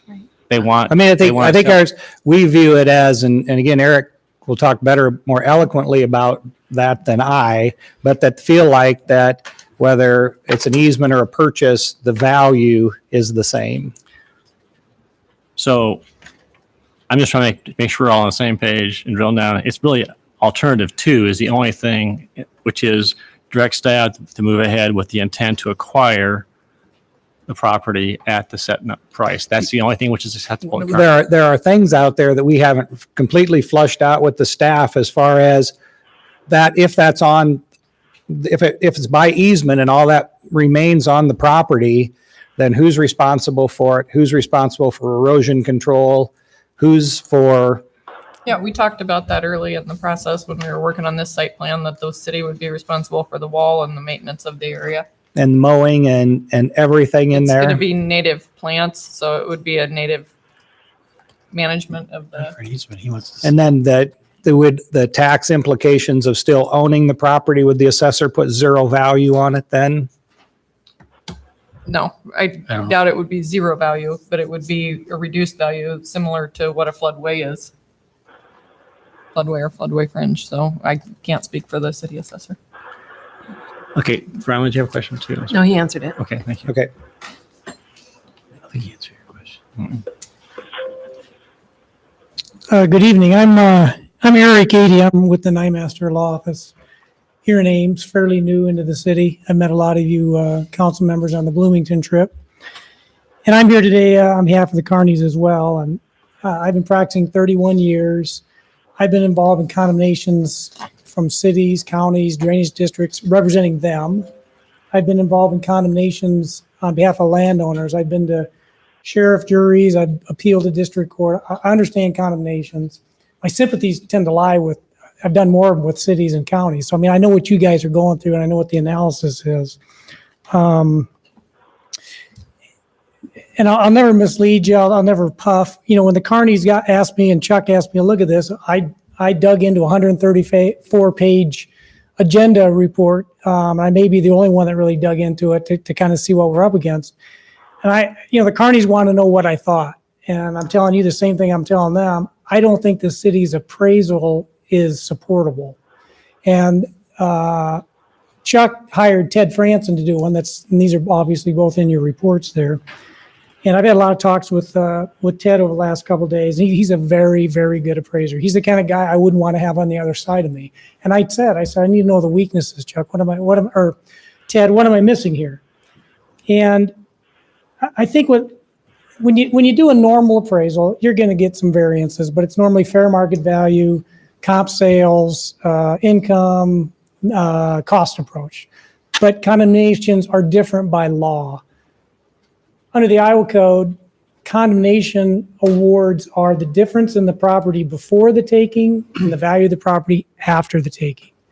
And that's a little bit of a different analysis. So you don't just value the pieces that are being taken. And if you read the two appraisals, one of the reasons you're going to see kind of some differences in there is that's what Ted did. That's not what the city appraisers did.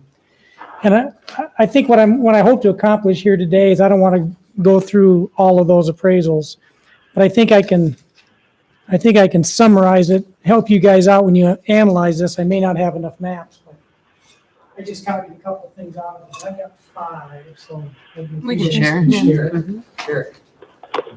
Over here. Oh, well, yeah, That kind of help. You bet. Then you guys can share. Thank you. So as he's handing that out, I'll let you know that our appraisal was not intended for the eminent domain process. It's preliminary. We had not had it reviewed. We were doing that just to get a base land value of what was going to be included in the project. And that may be true, but I think anytime a city's talking about acquiring property, that's the way you got to look at it. That's the way you got to do your appraisal, because that's where we're going to end up. I mean, in the end. And so doing it any other way just doesn't really make a lot of sense. But this is pretty easy to digest.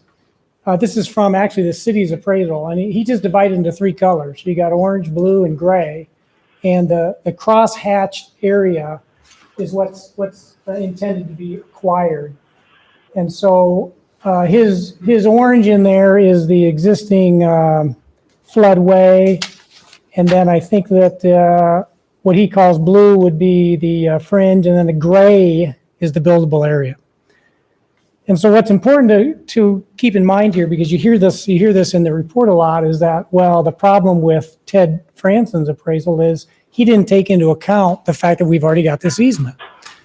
But I can't quite reach it, but the it's just above that irregular line that's kind of towards the north end of the orange. That's the existing easement, okay?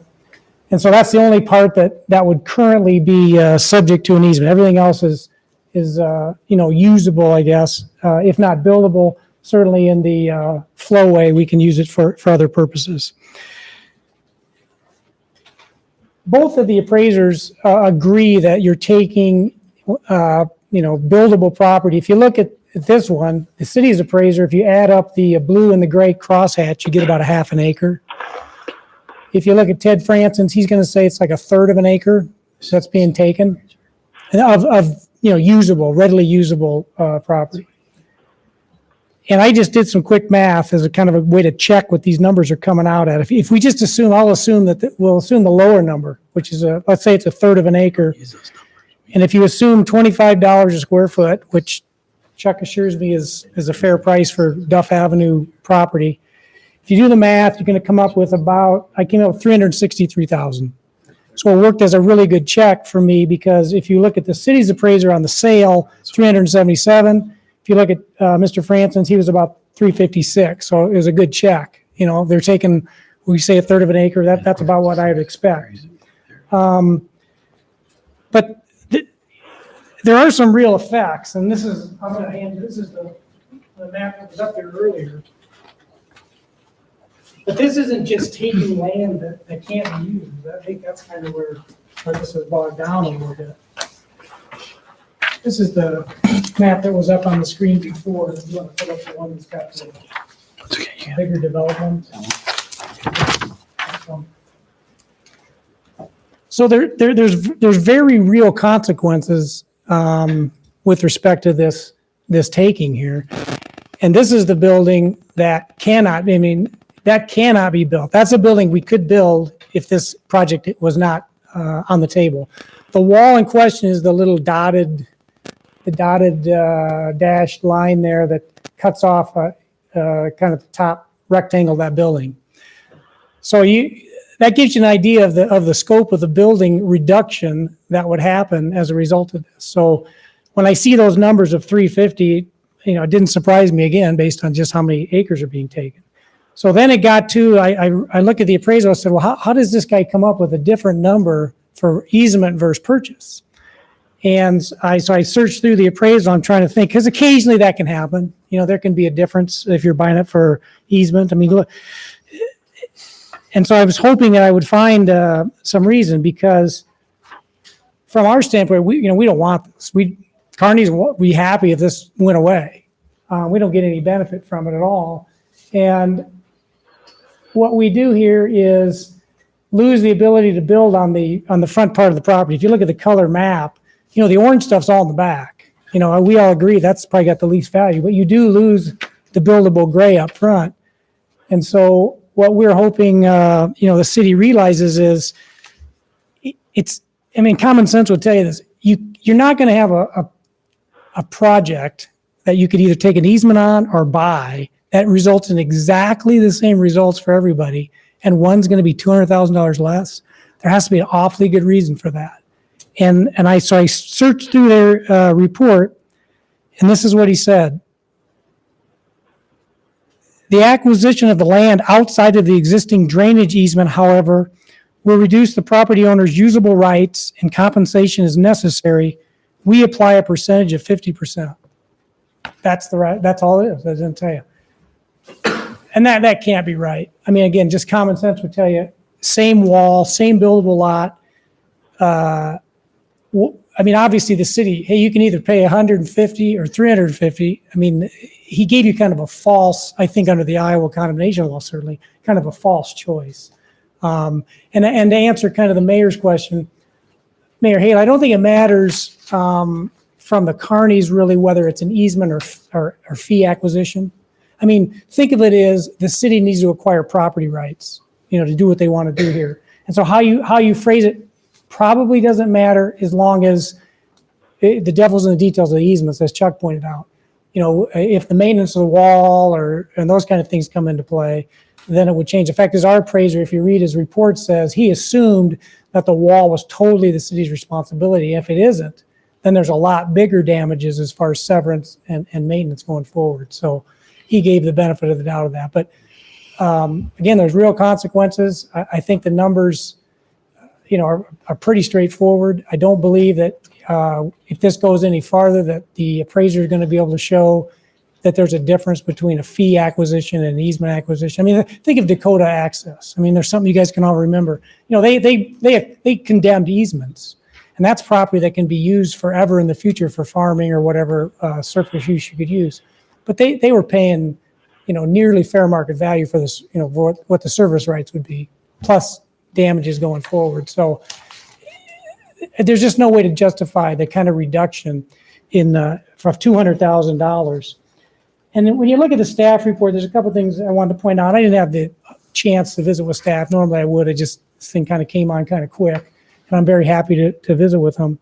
But there's a couple things in the staff report. If you'll turn to their, I don't have a page, but it's the one that has the city's legal opinion on it, that page right there. It says if the city were to acquire a permanent easement rather than purchase, land development would be able to count the easement area toward their green space landscape setback requirements. And again, we from the Kearney standpoint, we have to convince them that's worth $200,000. They don't need it for green space. They don't need it for setback. They don't need it for any of those things. I mean, this is one, if the city's going to build a wall on somebody's property, they should probably buy it. I mean, it's more akin to a road than it would be to something like an underground utility. Again, it could probably be structured as an easement if you know, but then you get into the liability insurance and be easier actually from the city standpoint to acquire. But so the issue just comes down to the price. You know, what's it worth? And if that's the only justification we got that we're supposed to say, well, yeah, I see it's $200,000 less. It's just not there. The other thing on the staff report, it says, staff believes the failure in their appraisal will account for the existing drainage easement, which covers almost 1/3 of the total easement area for acquisition, is a major deficiency. Well, again, take out your colored map there. It's just the only part that's got an easement is just that little teeny sliver on the north side. It's not a third. And again, the fighting point here is not that orange color. It's the gray and the blue. I mean, that's what we're losing, the ability to build there. You put the wall right through the gray, and the wall's superimposed down there with a slanted line. Not only do you have a wall, but you got to have a setback from that wall, which we don't know what that's going to be, you know, for maintenance or just for a normal setback. Because I mean, a wall is the equivalent of a building, basically. So again, I just like I told the Carnage, I don't think that the appraisal prepared for the city is supportable, at least in what's been presented there. And I think that, again, maybe there was some misunderstanding about the extent of the existing easement. But again, that's the key here is just what's the value before, what's the value after. That's what we hired Franzen to do. That's what he did. It seemed to check with me as far as the number of acres. So. And the problem, as you guys know, I mean, this has been going on. I didn't realize this for 3 years. I mean, it's really unfair to the property owner. I mean, it's. Any questions for Eric? I do want to point out on the final plat, the existing drainage easement is from the center line of Squaw Creek to 20 feet south of the top of the bank. So that moves, that south area moves as the bank moves. So, you know, that was created as the legal description. That line approximates the top of the bank, so the easement would be 20 feet south of that line. So I'm confused because this drawing that we had up before shows a wall which appears to be significantly farther south. So is that wall been moving back and forth, or where does the wall have to be? Or I haven't compared that one to the location on the other layout that we showed you earlier. We didn't have an engineer. Our design engineer did not work with whoever created that site plan. So I don't know where the location is, if it's exactly correct. What we need to do is we need to, as the banks are steep through there, we need to lay them back a bit and get that wall created. And so again, we're in preliminary engineering. We are not in final design. So it's gonna move as we get into that final design. So Eric, just to clarify, you covered a lot of ground here tonight. It returns back to my earlier comment that if we went with just the easement, is it your position that the land is then rendered valueless? What land is rendered valueless? The balance of the property. So if we were to only seek an easement, is it your position that the balance of the property is rendered valueless? Well, I mean, no. I mean, you know, there's still buildable, you know, land. in the gray area if you look on your map.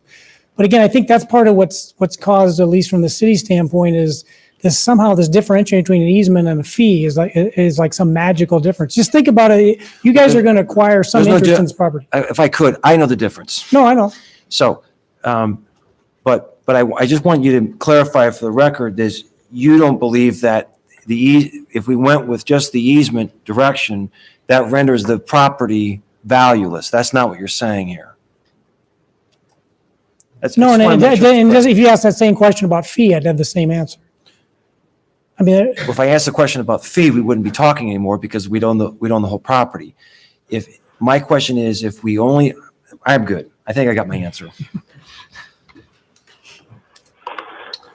Okay, thank you, Eric. Thanks. Tracy and John, any other further input? Yeah, I think the landowners' representatives are just looking for some direction. We came up with 3 alternatives. I'm sure there's other ones that we could. At this time, if we want to give them direction, then it would be either moving forward with an easement or an acquisition now. If we want to continue and have it eligible for the grant application reimbursable, then we would wait until we have heard from FEMA and Iowa Homeland Security on the status.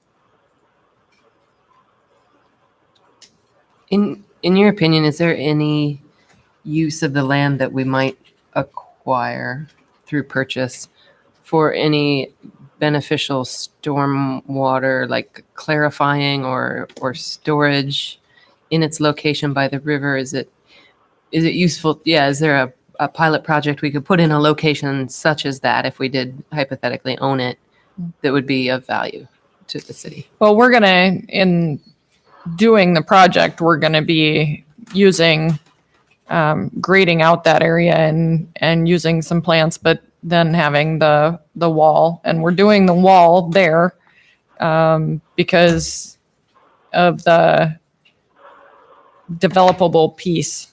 Otherwise we would be laying it back like on the 1008 South Duff. We'll be laying it back. We won't be putting a wall. We'll be laying back the banks and using riprap and native vegetation combination to bench that back so that it conveys the flow better. And so the Red Lobster and this site are the 2 that will end up with walls to maximize the developable area. Okay. Would you clarify when you say maximize the developable area, for whose benefit? For the landowner's benefit. So what if we weren't trying to maximize the developable area? Can we just forego a very expensive reinforced concrete wall and just do riprap? And probably take more land, yeah. Oh. Well, for buying, okay. I don't want to get into, I'm not trying to design the project. I'm just trying to think, if there's a cost savings from a construction standpoint. This wall is going to be, because if they're not, if, these walls are going to be expensive. Pardon me? These walls will be expensive. I can imagine. They're tall and they're going to have some pretty deep Take a lot footings of and water force. a lot of water and erosion and. So the issue that's causing me some heartburn on this is I don't understand, and maybe you can help us think through this. So the source of the money is a factor, this FEMA grant. Can I do a thought experiment for a second? If we took that out of the equation and we were simply looking at a matter whether this was an acquisition of an easement or the fee simple, would that change the staff's recommendation on this? Well, I'm always going to be really conscious of our financials. So if I'm able to do a project within an easement area and not leave the land unusable, as we were talking about on that piece on South Fifth, then I would always recommend the easement. If in a fair recognition of that, just like on the South Fifth portion, it would have been in the floodway. They couldn't have done anything with it. Flood fringe, we took away the only developable portion that they could have had. And so that's why we acquired. Okay. And so the fact, and I appreciate the fact that the developer walked away from the project, and could you put the project back up where they had the proposed project that shows development?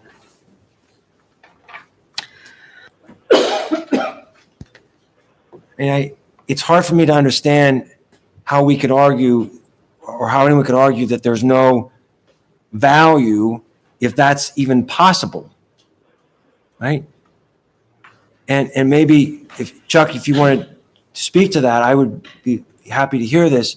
But how can we, in good conscience, say that the land doesn't have value if that could be done? We're not saying that the land doesn't have value. We're saying that the land value is being diminished by the land that we're losing.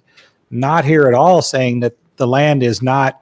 I mean, that's where I think you and Eric were disconnecting. I was trying to answer that, yes, we still, whether it's by easement, that there would still be able to be something built on that land. What we're talking about is the loss of what we could do on the land. That is what we feel like they should be compensated for. Not saying at all that something can't be done, I guess, and I hadn't thought about it before tonight, but that might beg the question for Tracy, and I would be surprised if she has the answer, but is the cost of that wall, the entirety of the wall, given what that might be, less than the total value to acquire the entire property and do the benching and whatever that you were talking about? I don't have that answer. No, I didn't expect you to, because we'd never, but I didn't know that. I thought that had to be done either way. I'd never heard you state that before, that, okay, if we weren't putting that wall in there, maybe the city, to accomplish the same thing, doesn't build the wall, they do the benching like you're talking about, and they acquire the entire property. I will point out, you can see the end, this is the bridge. So we've talked about this several different times, how inefficient the South Duff Bridge is. It's silted in, or else it has an angle as it's flowing. The Squaw Creek flows into South Duff area. It has an angle, and so it's losing a lot of its effective flow through this bridge. And so this wall is back where we're trying to open that up to get that flow through there. And so if you can see, that is adjacent to where that bridge opening actually is. I mean, to Tim's point, though, or the craziest thing about this, and John, if you want to put up the colored one, yep, that when you look at that part that's under where like the R and the E, I'm not good with colors, so whatever that is, that's not in the floodplain, the floodway, anything. People like, how can this be on South Duff, right by the river, and not be in? How can that portion of that not be in the floodplain or the floodway? It seems impossible. Well, the answer is the ground on that side in most places is 5 or 6 feet taller than the bank on the north side. But like when you tell people that, they're like, oh my God, everything under Duff's underwater and everything's in the floodplain. And you go, yeah, but that piece right by the river there is not. And they're like, that's impossible. And I'm like, no, it's not. I mean, it's the reality of it. It's north and it's east. Does that answer your question, Tim? It does. So this has been a very lengthy, drawn-out conversation. Are we any closer to a decision as a result of this tonight? Are we ready to make a decision, or do we need more time? I'm curious where we are on this. Good question. I mean, I know what I'm tempted to do, but I don't know if everyone feels the same way. I know what I'm going to do, because I've been voting no for this project ever since it started. So nothing to do with Carney's, just I don't agree with the project, period. So for council, just for review, just walk us through, if alternative 2 is what I'm just saying, if it was implemented, the city would have to put if an oral offer would be equal to you're basically purchasing it in the eyes of the grantor. We're acquiring the easement area. They would still develop. We wouldn't be acquiring the whole property. It's just that area that we identified needed for the project. No. I'm saying you're purchasing that property for $356,000. It's only the area that we need for the project. It's not the whole property. No, Okay. Correct. Okay. Yes, thank you. Yep. So that money comes out of our pocket, goes to them, and then we have the project costs, and so we got to find $356,000 somewhere Yes. to pay for it. And so, Correct. do we have that money to pay for it? Because if we don't, then that's kind of an answer to the question too. Well, it comes out of the project costs, Mhm. and project cost has the cost of the actual construction plus land acquisition. I guess there's always just an estimate. So when you do any project of this magnitude, sometimes the land costs come in higher, sometimes the construction costs come in higher. It will take it off. It's the first money we spend off of it, so it reduces the amount that's left for the project, either buying the rest of the land or doing the actual construction project. Although I guess we don't know technically if our oral agreement tonight to purchase would disqualify us if the purchase agreement doesn't get signed till late. We don't know that answer, right? Right. So Yeah, I was just trying to find out where the money's going to come from, because if that's the if council says no, I mean. Okay, I'll make a motion. Okay. I would move that we proceed with alternative one, that is direct staff to move ahead with the intent to acquire permanent easements for the stated prices. Is there a second? Motion failed. I was going to move alternative 2. That's different than one. It is. It's the second one. I'll second. So, All right, it's been moved and I'm Second. curious. it's been moved and seconded, so now discussion. So one question. So Tracy and John, you've heard some concerns about the appraisal tonight. Is there anything in what you've heard tonight that would say we need to take a closer look at their concerns so that council has the information they need to make an informed decision? Do you still feel strongly about the work that was done on the appraisals? This is a pretty big disconnect, and so I'm feeling a bit torn between the appraisers. Yeah, it's interesting. As I said, we had ordered them, and it's a preliminary to get an idea of what the land value was in the area and adjacent to the project, so that we could continue to create the project development. And then we didn't have it reviewed, but the acquisition value, which did take into consideration the existing easement in our appraisal, is higher than their before and after appraisal at the 356. Ours came in at 377. So, and theirs did not take into consideration the existing easement. So before you vote on the motion, does council want to, is that motion, you do it, and if we can't get it reimbursed, it can't go towards our contribution towards the project, we're fine with that? Or is it contingent upon finding that out? I mean, the point is that there could be, because it says in this, under the alternative, property purchase would not be reimbursed or able to be used as local match if done prior to grant award.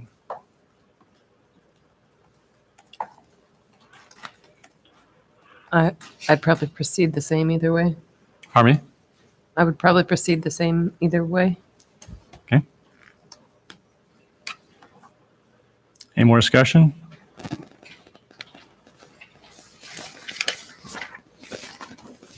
And I would just say the reason I moved alternative 2 here is that I think, actually, I think there might be some benefit in us owning it, and then in that it's preserved from any sort of development, and it does force their setbacks back a little, which I'm surprised they like, but I suppose having an answer is what they like, and so I think that the city gets something out of purchasing it in that they then have to use more of their own and for setbacks, and with the discrepancy in the appraisal prices, I think that purchase seems to me a reasonable sort of safe route to go at this point. So.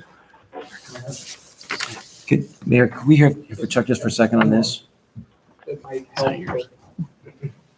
If there's a way, given that we can not, that if, because in talking to Tracy, I know it's a little bit of a moving target, but if it really is another month or so before you have an answer or two, I mean, isn't that what you kind of said, Tracy? You thought that I know, It could be December. I really don't know. I really don't know.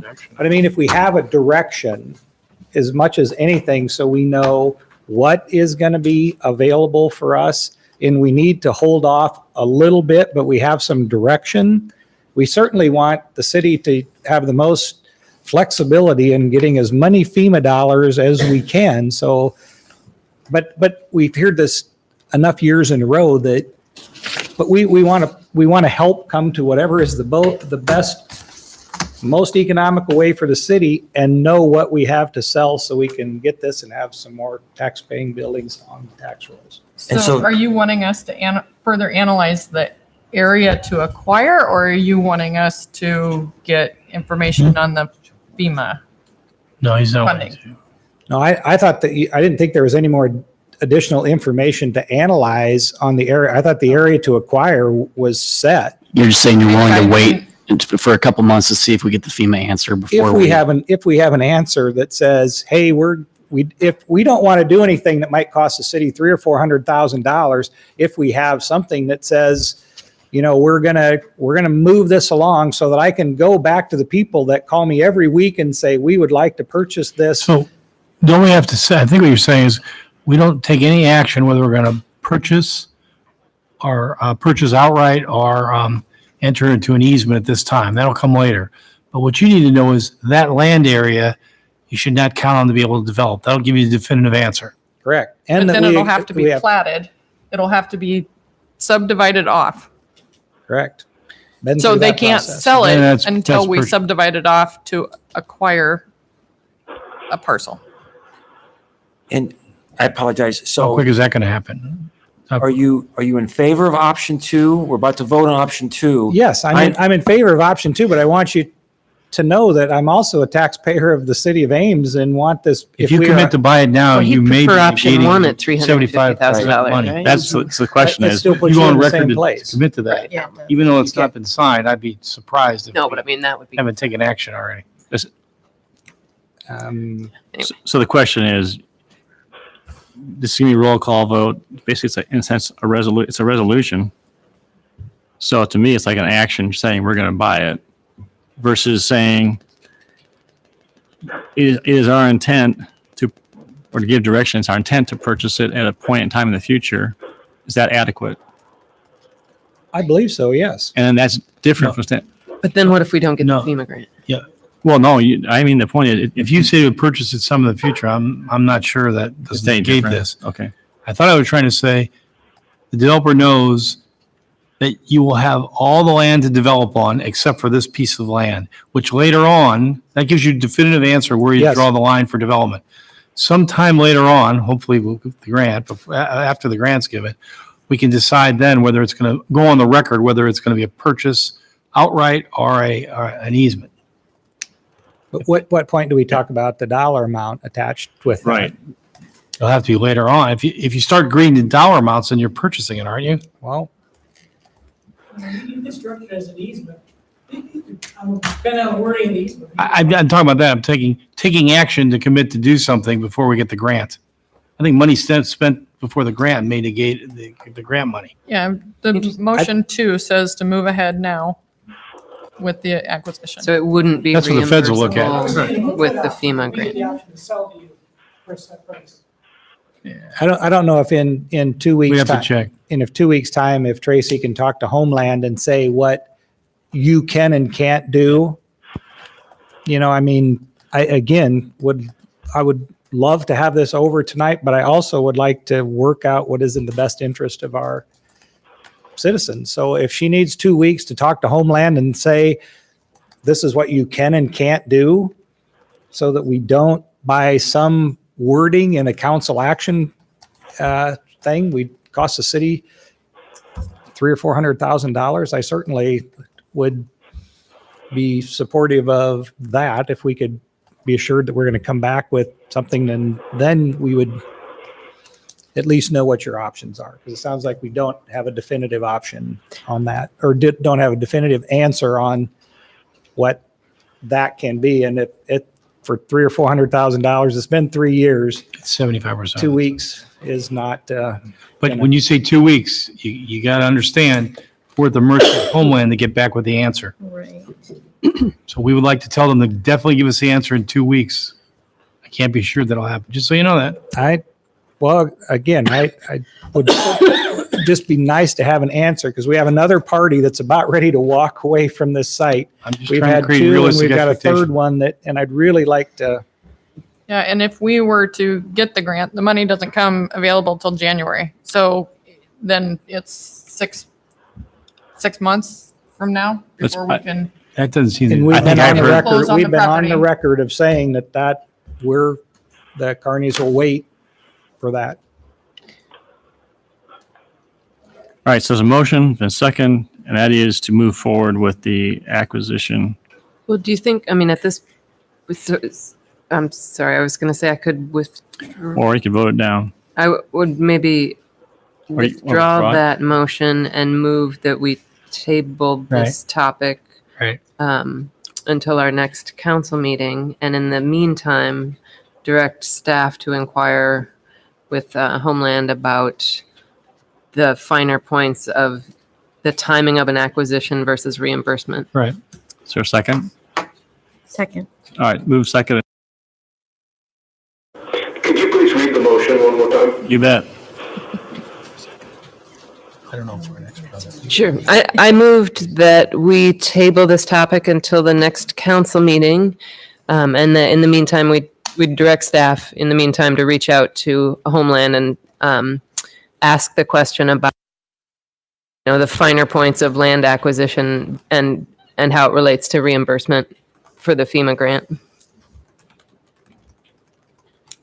Thank you. You want at the next meeting whether we get an answer from FEMA or not. Oh, sorry, when we get an answer, I guess. The next council meeting after which we receive an answer from. Hopefully, the sooner the better. Sooner the better, I understand. All right, move to second. Any further questions? Discussion? Those in favor say aye. Aye. Opposed, abstaining? Motion carried. Okay, very good. Thank you.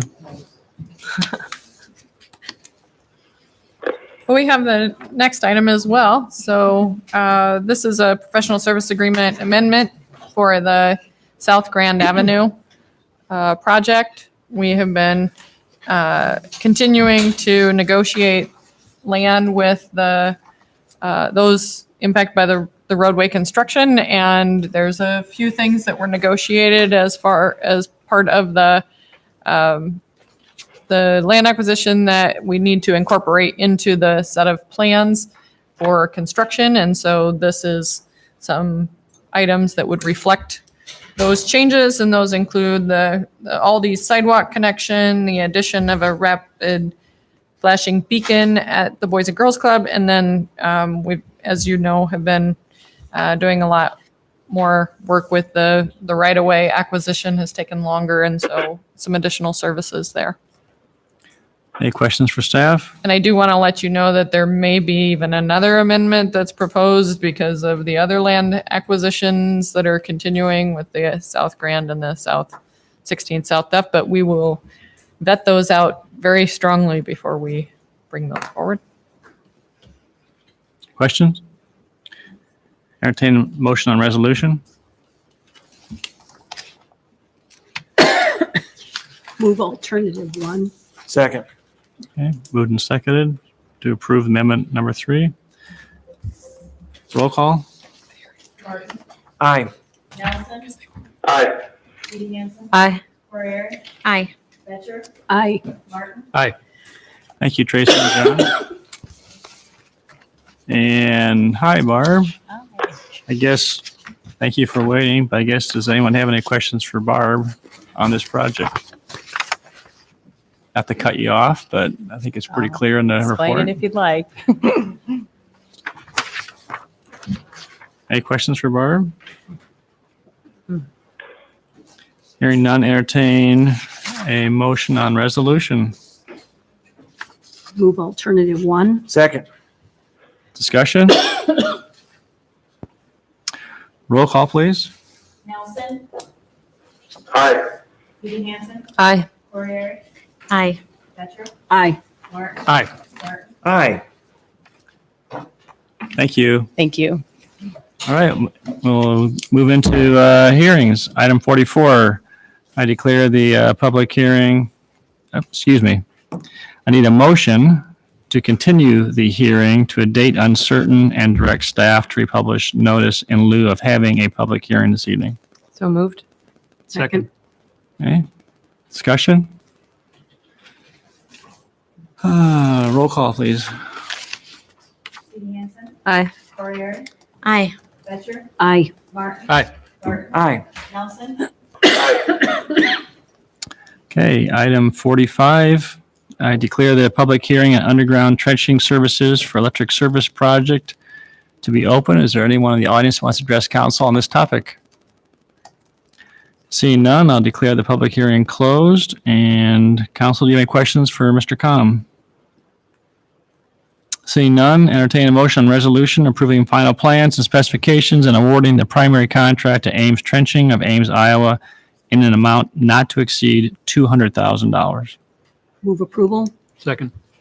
Okay, discussion? Hearing none, roll call? Corriere, Aye. Betcher, Aye. Martin. Aye. Martin. Aye. Nelson, Aye. Judy Hansen, Aye.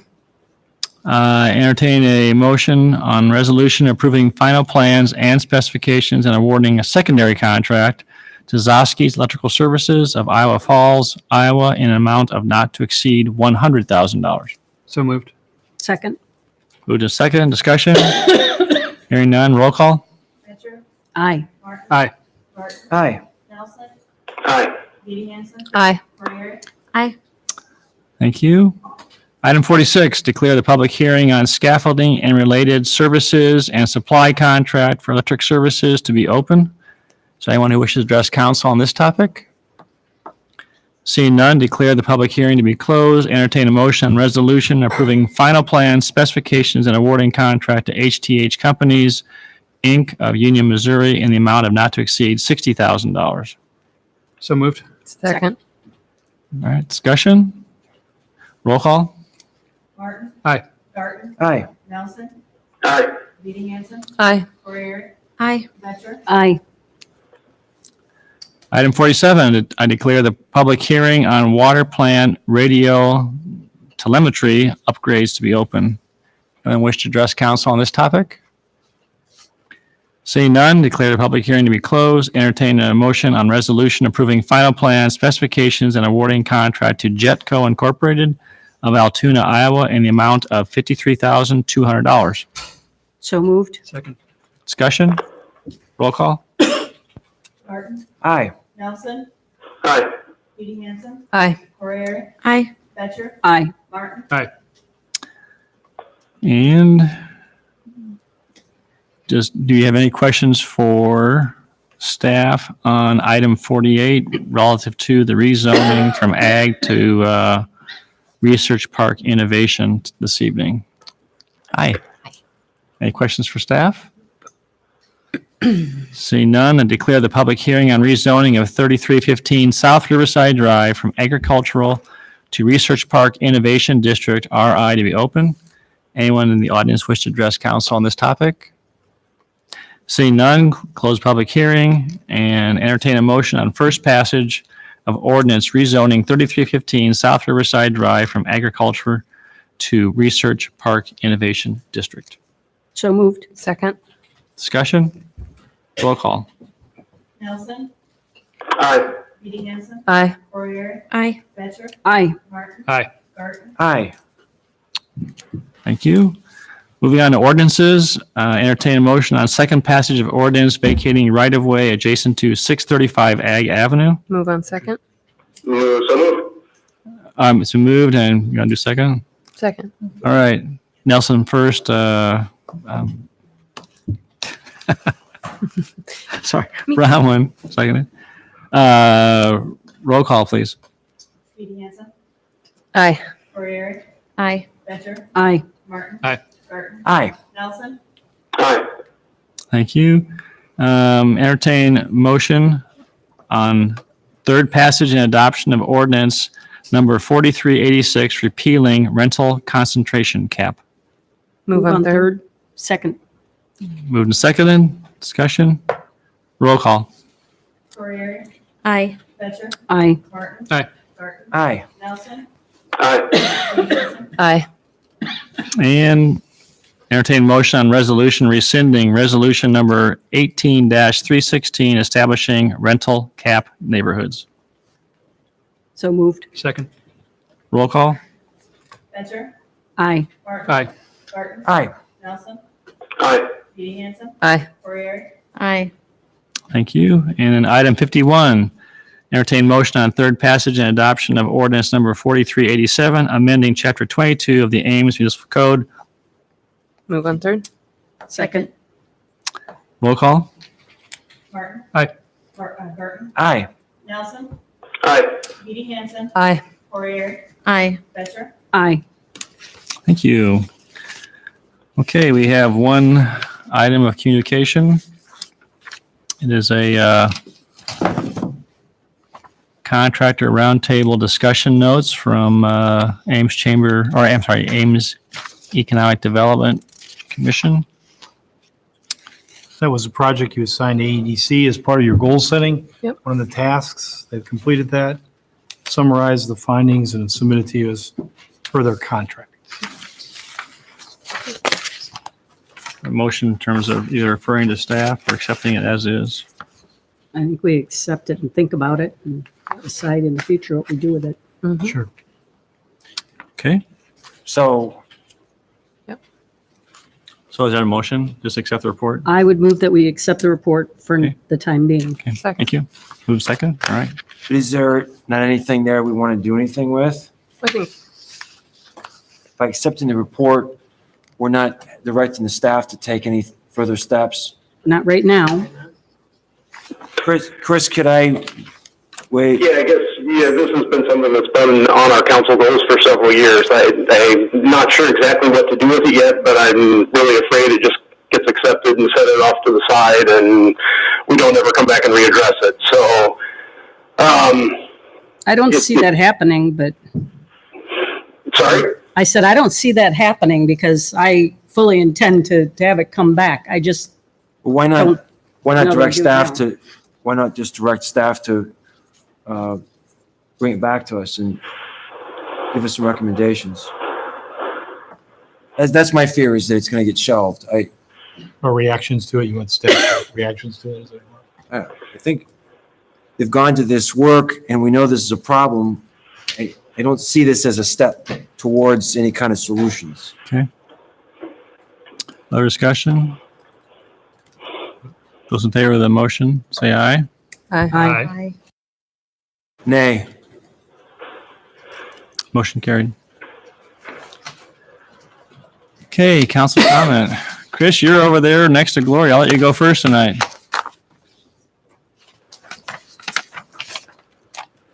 Chris, you got any council comments tonight? Oh, nothing tonight. Thank you. Gloria? tonight in item 42, when we were talking about the South Grand extension, I noticed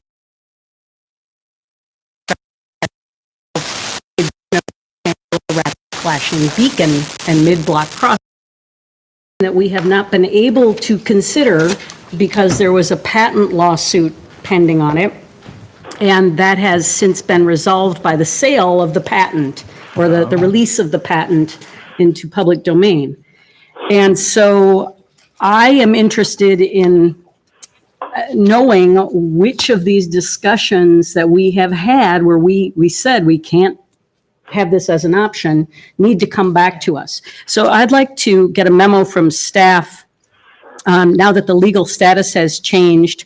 What, if anything, are we doing regarding those past requests for these rectangular flashing beacons? Second? Yeah. Okay. Those in favor say aye. Aye. Opposed? Motion carried. Anything else? I'm involved in discussions with the International Town and Gown Association regarding a future webinar on the Census 2020 project. And I anticipate that I will be participating in that webinar, and possibly Susan Guiazda or someone else who has been involved will participate in that. So it's a good opportunity for Ames to show how successful we've been in the past and to help other university communities to have a successful count in 2020. That's it. Okay. Yeah. Nothing for me. Thank you. Two things tonight. We received an update on activities from the Ames Interfaith Refugee Alliance, and I want to just take a second. This group has been meeting monthly since 2016 to help make Ames a more welcoming community for refugees. Initially, when they put this together, there was an anticipation that there might be more refugees coming to Ames. There have not been, but they've been working diligently with one family and providing services to a number of others. This is a very large group across multiple faith communities, and it's really sort of a nice Ames thing. I just wanted to highlight that for people if people aren't aware of the collaboration that's gone on there. So if people have more questions, it's called the Ames Interfaith Refugee Alliance. They meet the third Wednesday in the month at 4 at the First United Methodist Church multi-purpose room. So that's a nice Ames thing. Another sort of fun thing, this coming weekend, the Ames Velo bike racing group is sponsoring their third criterion. This is so amazingly fun. It's free to come out and watch this. I will be down here Saturday night, probably until it closes. It's super fun. And they have another day of racing on Sunday morning. So unusual to watch bike racing. It's very, very exciting to watch. So I have tonight. Thank you. Ron? Nothing for me. Nothing for me. Evan? Oh, yep. So I met with the CCC yesterday, the Campus Community Commission for those unaware in the audience, and basically just went over the 9 things outlined in my original email on rental housing. And so there was a large discussion on what they will do moving forward, as well as a meeting coming up in July on the 16th between the Campus Community Commission and landlords. And so looking forward to that and organizing in a sense of right now preparing what that will look like, is what type of things they will comment on and seek input on. And so looking forward to that. And it looks like it's moving forward nicely. So really excited. Devin, were there students participating? It's the summer, and I know sometimes we lose our student membership on the CCC for a while. So the chair of the committee is Sandeep Stanley. He's a member of student government. And then the cabinet of student body president, Austin Graber. His director of residency is Martha Broadnax, and she was also in attendance, and she's a member of the committee. So there were 2 students along with myself, and then the rest of the commission is made up of people who are not students. But so that representation existed, and they had things to bring to the table as well about the conversation. Great. Thank you. Yep. Thank you. Anything else? Nope, that's it. Thank you you so much. I got a whole list of things. Okay. We missed them. I mean, first of all, 10 o'clock, City Hall, Friday morning. Oh, yeah. Oh, yes. There's a plaque unveiling to honor our former mayor, Ann Campbell. So the public is invited to attend. It should be a nice ceremony recognizing her years of service as a mayor. And so you're invited to come. And at 3 p.m., the Tedesco Environmental Learning Corridor grand opening function. And we just, boy, what a great partnership between the city, the county, the research park. So I think it's a big deal. I think it's going to be a tremendous addition in terms of our overall community. Who knows what's going on next Wednesday night at 10 p.m.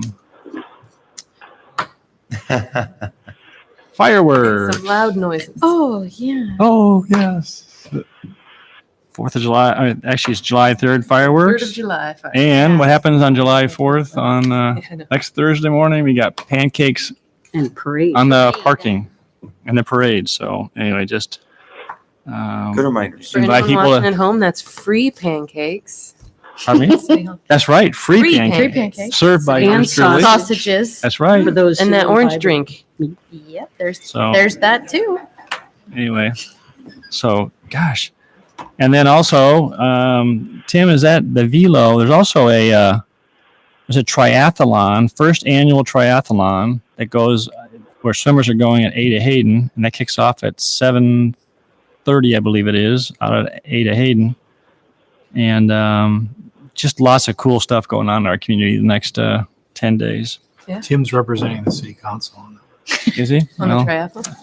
I will be doing the duathlon. I'm Vegas is not giving me very many points, so. Well, all I'm doing is shaking hands, so that's about it. So, the last thing is, I did spend the morning and part of the afternoon at the Iowa League of Cities. I was invited to join their legislative policy committee, and so we did review the 2019 legislative session, what's coming up in 2020.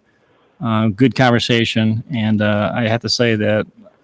Our investment in joining the Iowa League of Cities is well worth it because they do a tremendous job and they're doing a lot of they're doing webinars on some of the property tax changes that have occurred, doing a lot of research, developing worksheets.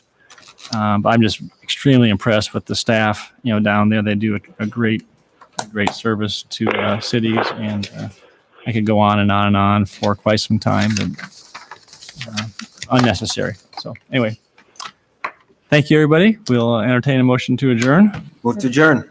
We are adjourned.